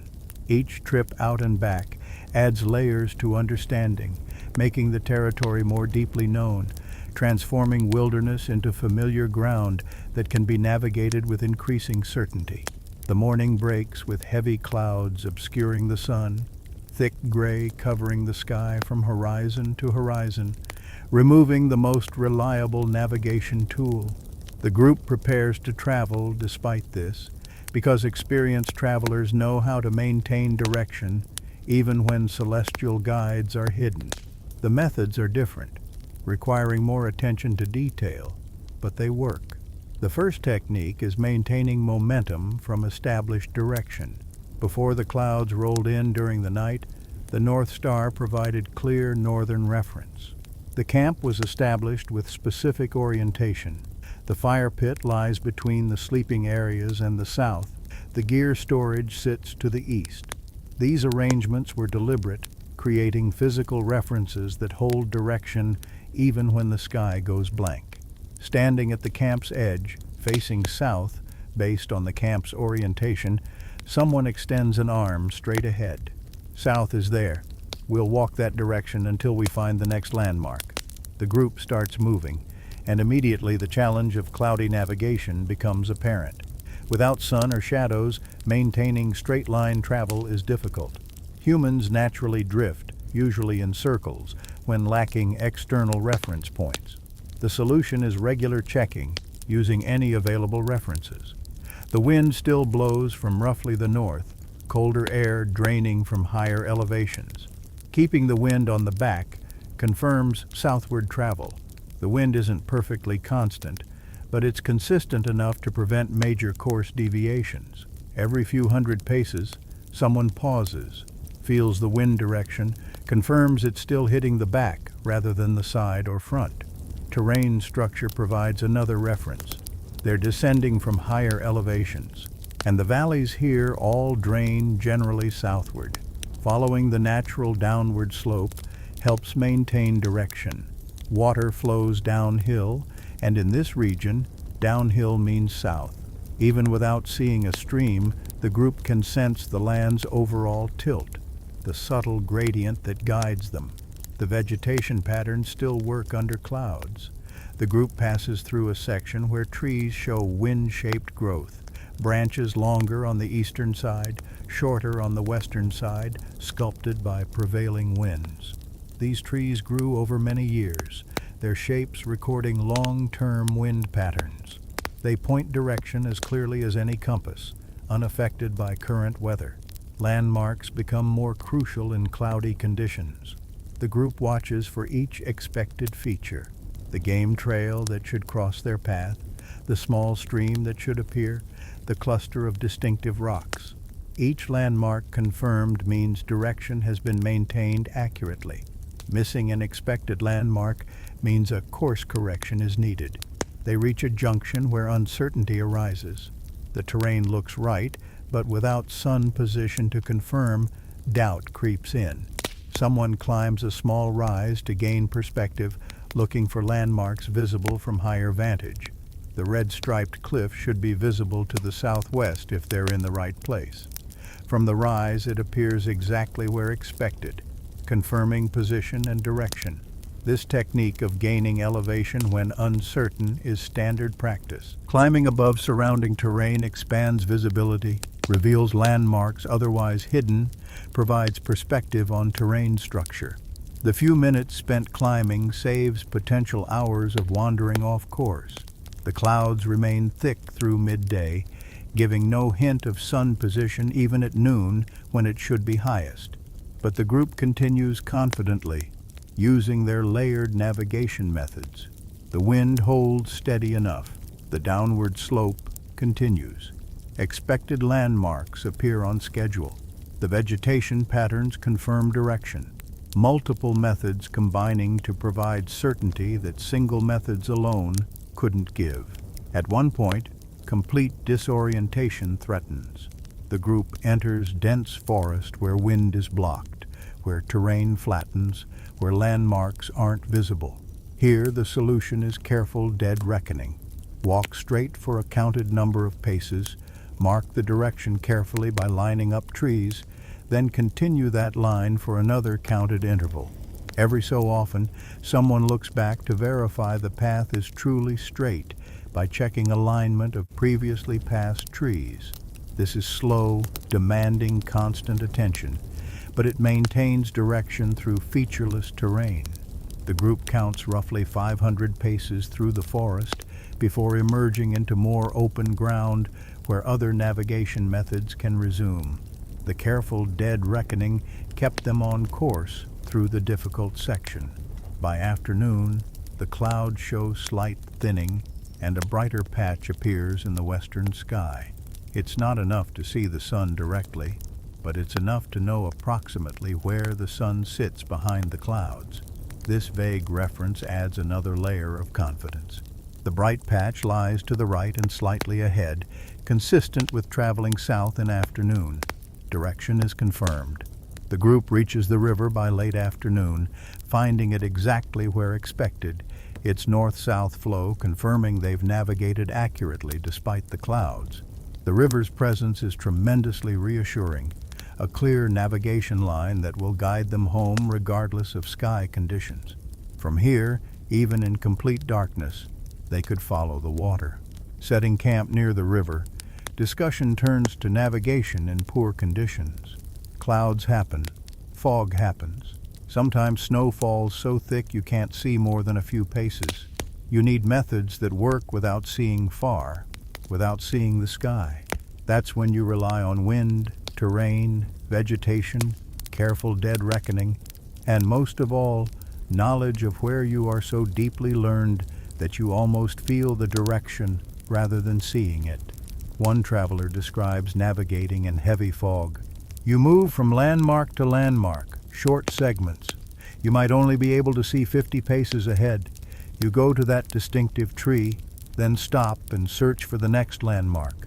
You use sound, hearing the river even when you can't see it. You use smell, catching scents that tell you about surroundings. You move slowly, but you move correctly. Another describes winter whiteout conditions. When blowing snow makes everything white, sky and ground the same, you lose all sense of direction within moments. That's when you stop moving. You shelter until conditions improve. Trying to travel in true whiteout is how people get lost and die. Knowing when not to move is as important as knowing how to move.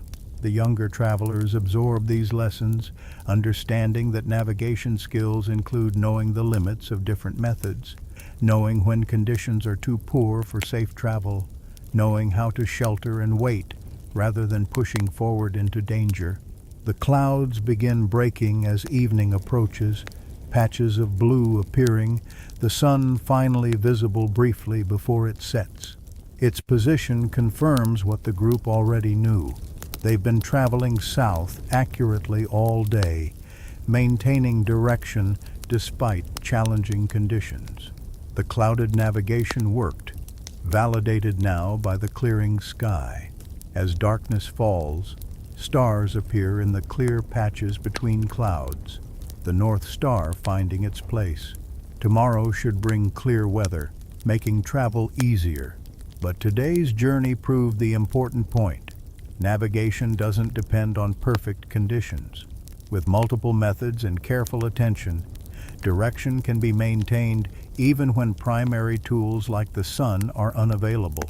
The fire provides light and warmth, and the conversation continues, sharing experiences of navigating in difficult conditions. Sandstorms, heavy rain, darkness, dense vegetation. Each condition requires different techniques, but the underlying principle remains. Use every available source of information, cross-check multiple indicators, maintain disciplined observation, and trust the accumulated knowledge that comes from years of watching, learning, and traveling. Tomorrow brings them closer to home territory, to familiar landmarks, to country they know intimately. But today's clouded journey reinforced skills that work anywhere, in any conditions, skills that make true navigation possible regardless of weather or terrain. The ability to find the way when the way isn't obvious, to maintain direction when external references are obscured, to trust technique and observation and collective knowledge above any single indicator. These are the skills that let people travel vast distances without maps, that let them explore new territory and return safely, that transform wilderness into known country one journey at a time. The clouds that seemed like obstacles proved instead to be teachers, requiring the use of navigation methods that might otherwise be taken for granted, confirming that the web of knowledge runs deep enough to guide travelers even when the sky itself offers no help. The group wakes to clear sky, a welcome change after yesterday's clouds. They're now in familiar territory, perhaps 2 days from home, and the landscape feels different because of that familiarity. Every rise, every grove of trees, every stream crossing has been seen before, traveled before, embedded in memory through repeated passages. This is where navigation transitions from exploration to recognition, where knowledge becomes so deep that awareness of position is almost automatic. One of the younger travelers, who has made this journey several times now, begins pointing out landmarks before the elders mention them. The bent tree is just ahead, the one that marks where the trail splits. And beyond that, we'll see the 3 hills in a row. The prediction proves accurate, showing that memory is forming, that mental maps are being created through experience and repetition. This process of building mental maps is how navigation knowledge becomes permanent, how routes transform from challenging unknowns into comfortable certainties. The first time traveling a route requires intense attention to every detail. The second time, major landmarks are recognized. The third time, smaller features become familiar. By the 10th time, the route feels like walking through one's own camp, every stone and tree known without conscious thought. But mental maps aren't static. They require constant updating, maintenance, refreshing. The group reaches a familiar stream crossing and finds it changed. Recent floods have moved large rocks, altered the channel, created new patterns in the flow. The mental map updates immediately, incorporating the changes, noting that next time this crossing will look different than before. These updates are shared verbally. The wide pool is gone, washed out. Now there are 2 narrow channels instead.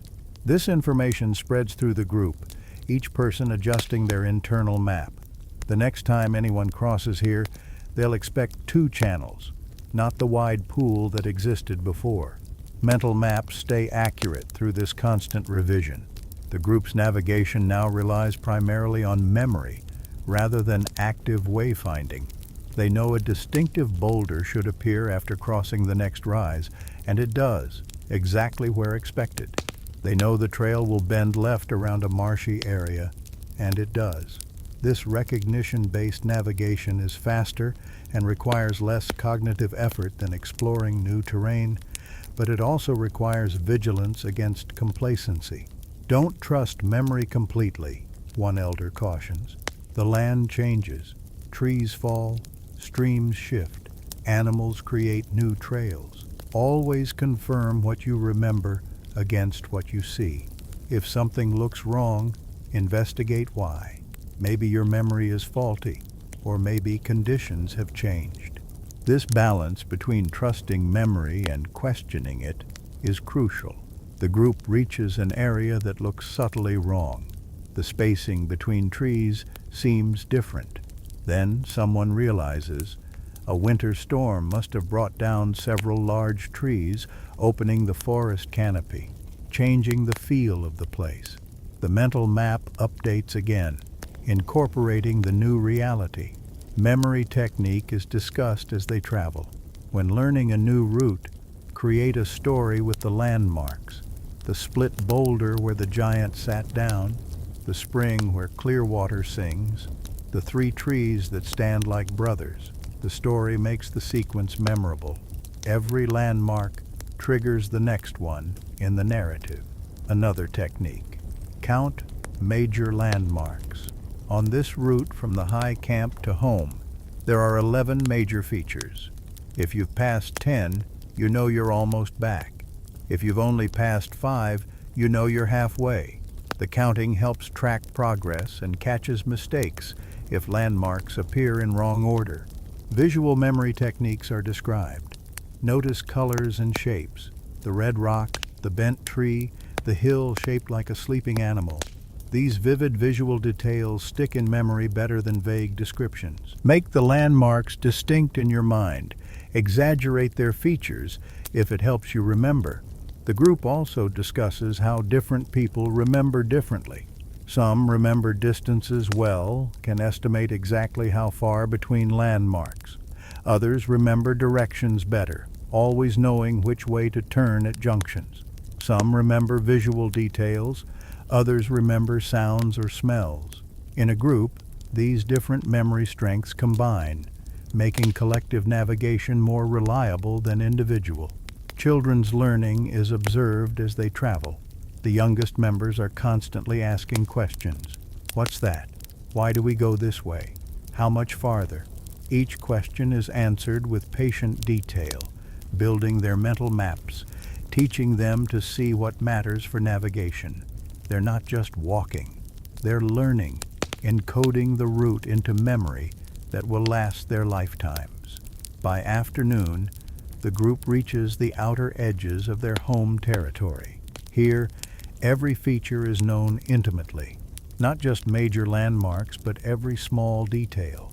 The exact tree where good tool stone can be found underneath, the bush that produces berries in late summer, the spot where a certain medicinal plant grows, the shallow cave that provides emergency shelter. This intimate knowledge of home territory is the deepest level of mental mapping. It goes beyond navigation to become complete environmental understanding. Every resource location is known, every hazard remembered, every season's changes anticipated. The mental map becomes so detailed, it's almost like seeing through the land's surface to everything it contains. Someone demonstrates this deep knowledge by pointing to an unremarkable spot. Under that grass is a flat stone, perfect for grinding seeds. It's been used for longer than anyone remembers, worn smooth by countless hands. The next group that needs to process grain will come here because they know the stone is here, even though it's not visible. The mental map includes hidden resources, knowledge that seems almost magical, but is simply the accumulated observation of generations. As evening approaches and the group nears home, the younger travelers are asked to lead, to prove they've learned the route. They do so confidently, pointing out landmarks before reaching them, choosing correct paths at junctions, maintaining direction without prompting. Their mental maps are forming well, the route becoming part of their permanent knowledge. The final approach to camp brings a feeling of completion.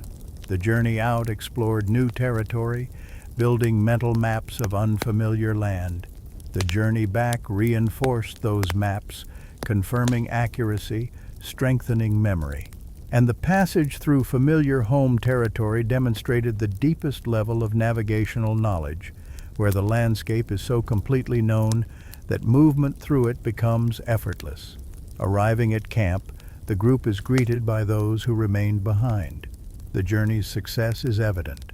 Everyone returns safely, having traveled many miles through varied terrain, crossed mountain passes, explored new valleys, and returned accurately to the starting point, all without any written map, without any external navigation tools, using only accumulated knowledge, careful observation, and the natural guides that land and sky provide constantly. The journey proves what has been proved countless times before. Humans can navigate vast distances with remarkable accuracy using mental maps built from experience, maintained through attention, and shared through teaching. The brain is capable of holding incredibly detailed spatial information, of recording routes that can be retraced years later, of updating mental maps as conditions change. As the group settles back into camp life, the journey becomes story, begins transforming into the oral tradition that preserves navigation knowledge. The younger travelers will tell others about the landmarks they saw, the techniques they learned, the routes they followed. These stories will help others navigate the same terrain someday, will add to the collective mental maps that the entire group shares. The mental maps are living things, growing with each journey, refined with each passage, passed down through generations, constantly updated but fundamentally stable. They represent thousands of hours of observation, uncounted journeys, the accumulated wisdom of everyone who has traveled the routes before. They're more detailed than any paper map could be, more flexible, more responsive to changing conditions. And they require no material to carry, need no maintenance, cannot be lost or damaged except through forgetting, which is prevented through use and teaching. The mental maps are perfect navigation tools for people whose lives are movement, whose survival depends on knowing where they are and how to get where they're going, whose world is their territory and whose territory is their map. The group settles back into the rhythm of home, but around the fire that evening, conversation turns to a topic every traveler knows but hopes never to experience: being truly lost. It's one thing to navigate successfully, to use sun and stars and landmarks and memory. It's another thing entirely to find yourself in a situation where none of those methods work, where uncertainty becomes complete, where the usual confidence evaporates into doubt and fear. It happens less often than you'd think, one of the most experienced travelers says, voice calm and measured. If you use multiple navigation methods constantly, if you pay attention, if you travel carefully, getting completely lost is rare, but it can happen. Weather closes in for days. You become injured and disoriented. You follow what seems like the right path, and suddenly nothing looks familiar. In those moments, knowing what to do can mean survival. The first rule of being lost is perhaps the hardest to follow. Stop moving. Every instinct screams to keep going, to push forward, to find the way through action. But random movement, when disoriented, usually makes things worse, carrying you farther from safety, exhausting you physically and mentally, making rescue or self-recovery less likely. When you realize you're lost, truly lost, sit down, the elder continues. Take time to think clearly. Panic is the enemy. It makes you move rashly, waste energy, miss details that might help. Sit, breathe, let the panic pass. Then start thinking systematically about what you know and what you can do. The first systematic thought should be about water. Humans can survive weeks without food, but only days without water. If you're lost, finding or staying near water becomes the primary concern. Water also provides navigation benefits. It flows downhill. It leads to larger water sources. It attracts animals and often leads to places where humans gather. If you can hear water, move toward it carefully, the instruction continues. If you can't hear water but you're in terrain where it should exist, move downhill. Water collects in low places. Follow the natural drainage. Even in dry country, following ancient stream beds downhill often leads to springs or seeps where underground water surfaces. Once water is secured, the next priority is shelter and the ability to signal. Fire serves both purposes. A fire provides warmth, keeps predators away, and creates smoke visible for great distances during day, light visible at night. Building a fire in a clearing or on high ground maximizes its visibility to anyone searching. 3 fires in a triangle is a traditional signal of distress, someone adds. 3 of anything, really. 3 smoke columns, 3 rock piles, 3 sounds repeated. The pattern of 3 indicates human intention, not natural occurrence. Anyone seeing 3 fires knows someone needs help. Shelter doesn't need to be elaborate when lost. The goal is protection from elements while remaining in a location where you can be found. A simple lean-to using branches and leaves, positioned near water and fire, provides adequate shelter while keeping you in one place. Moving constantly between temporary shelters makes you impossible to track or find. The psychology of being lost is as important as the practical steps. Fear is natural and useful in appropriate measure. It sharpens attention, motivates action. But too much fear becomes paralyzing or causes panicked movement. The mind needs occupation, tasks to focus on. Building shelter, maintaining fire, gathering firewood, creating signals, rationing any food, observing surroundings carefully. I was separated from my group once, years ago, one traveler shares. A sudden storm, visibility dropped to nothing, and when it cleared I had no idea which direction they'd gone. I followed the rules, stopped moving, found water, built a fire, created shelter. Then I waited. It took 2 days, but they found me because I'd stayed in one place, kept a fire going, and hadn't exhausted myself wandering. The story illustrates another crucial point. People who know you're overdue will search. Staying in one location, especially near a distinctive landmark or along a logical route, makes their search more likely to succeed. Random wandering scatters your trail, makes tracking nearly impossible, reduces chances of reunion. But what if no one knows you're lost? if you were traveling alone or if circumstances prevent anyone from searching. Then self-recovery becomes necessary, and it requires careful decision-making about when and how to move. If you must try to find your way out yourself, do it systematically. The guidance continues. Don't just wander. Choose a direction based on what you know. Water flows downhill, so following it downstream often leads to larger water sources where resources and possibly people concentrate. In mountains, descending usually leads to valleys where travel is easier and resources more abundant. In flat terrain, climbing to high points provides visibility of landmarks. Movement when lost should be methodical. Mark your path so you can backtrack if needed. Stack small rock cairns, break branches, create signs that you'll recognize. Move slowly enough to constantly observe surroundings.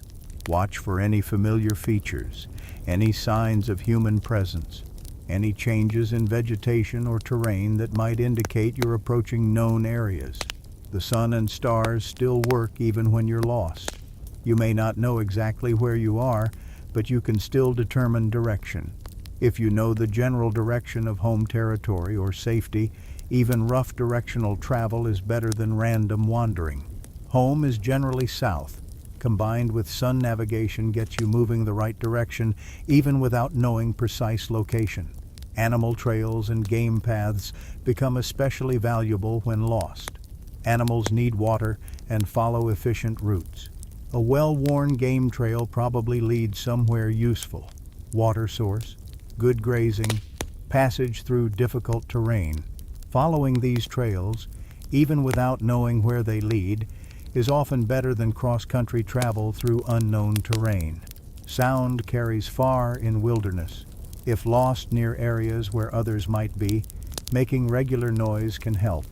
Call out periodically, bang rocks together, create sounds that carry. Listen carefully during quiet periods. Human voices, the sound of tools, dogs barking. These sounds might reveal nearby presence even when visual contact isn't possible. But there's wisdom in knowing when you're not truly lost, another voice adds.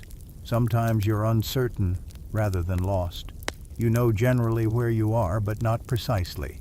You recognize the type of terrain, but not the specific location. In these cases, careful navigation using basic methods usually works. Watch the sun, follow terrain logic, look for landmarks that might trigger recognition. True loss is rarer than uncertainty. The group discusses prevention because avoiding getting lost is far better than recovering from it. Travel in groups when possible. If separated, everyone should know basic direction back to camp or to a rally point. Establish clear plans before journeys. If we separate, everyone heads to the river and follows it upstream. Simple agreements that give everyone a default action. Pay constant attention during travel. It's easy to become complacent on familiar routes, to stop actively navigating because memory carries you forward. But conditions change, memory can fail, inattention can lead to taking wrong turns. Maintaining active awareness of position prevents most losses. Mark routes subtly in unfamiliar terrain, someone suggests. Not obviously, but enough that you'll recognize your own marks. A stone moved just so, a broken twig at eye level, a scratched rock. These marks help on return and serve as reassurance that you're on the right path. Weather awareness helps prevent disorienting situations. When clouds build or fog rolls in, stop traveling and shelter until visibility improves. Unless you're in familiar terrain where navigation can continue safely without visual references. Don't let pride or schedule pressure push you to travel in conditions that eliminate your navigation tools. The conversation acknowledges that despite all precautions, situations can arise where even experienced travelers become disoriented. The key is having a systematic response. Stop, assess, secure water, create shelter and signals, wait if rescue is possible, move systematically if self-recovery is necessary, and above all, Maintain calm enough to think clearly and act rationally. The land is vast, but it's not empty, an elder says quietly. Water flows somewhere. Animals move to resources. Weather clears eventually. The sun and stars return. If you survive the immediate crisis, if you don't exhaust yourself in panic, the land usually provides clues. Sometimes the way forward reveals itself to those patient and observant enough to see it. Stories are shared of recoveries. A lost traveler who followed a stream to a familiar valley, someone who recognized a distant mountain peak and used it to reorient completely, a person who survived by sheltering and signaling until weather cleared and recognizable features became visible. These aren't stories of magic or luck. They're stories of people who followed the rules, stayed calm, used available resources, and trusted that systematic response beats panic every time. The youngest travelers listen carefully to these stories, understanding that navigation skills include knowing what to do when navigation fails. The confidence to travel far comes partly from knowing that even if everything goes wrong, there are strategies for survival and recovery. Fear of getting lost shouldn't prevent exploration, but respect for that possibility should inform every journey's planning and execution. As the fire burns low and the conversation winds down, the lesson settles in. Navigation is a system of many methods, each supporting the others. When one method fails, others remain. When several methods fail, systematic response replaces panic. When everything seems lost, basic survival skills and patient observation usually provide a path forward. The truly experienced traveler rarely gets completely lost because they're using so many navigation methods simultaneously that total disorientation is unlikely. Sun position, shadow direction, terrain structure, vegetation patterns, water flow, wind direction, star positions, landmark recognition, memory of route, all these working together create redundancy that prevents any single failure from causing complete loss. And when the rare, complete disorientation does happen, knowing the systematic response transforms a potential tragedy into a challenging but manageable situation. Stop, think, secure water, create signals, shelter, wait if appropriate, move systematically if necessary. Trust that the skills learned over a lifetime of travel, the accumulated wisdom of observation and experience, will guide recovery just as surely as they've guided every successful journey before. The stars wheel overhead in their eternal patterns, the North Star holding its constant position. The fire provides light and warmth. The camp provides shelter and safety. Tomorrow brings new travel, new navigation challenges, new opportunities to apply and refine the skills that let humans move confidently through vast landscapes without ever needing to draw a single map. The land provides all the maps necessary, written in sun and stars, in terrain and vegetation, in water and wind.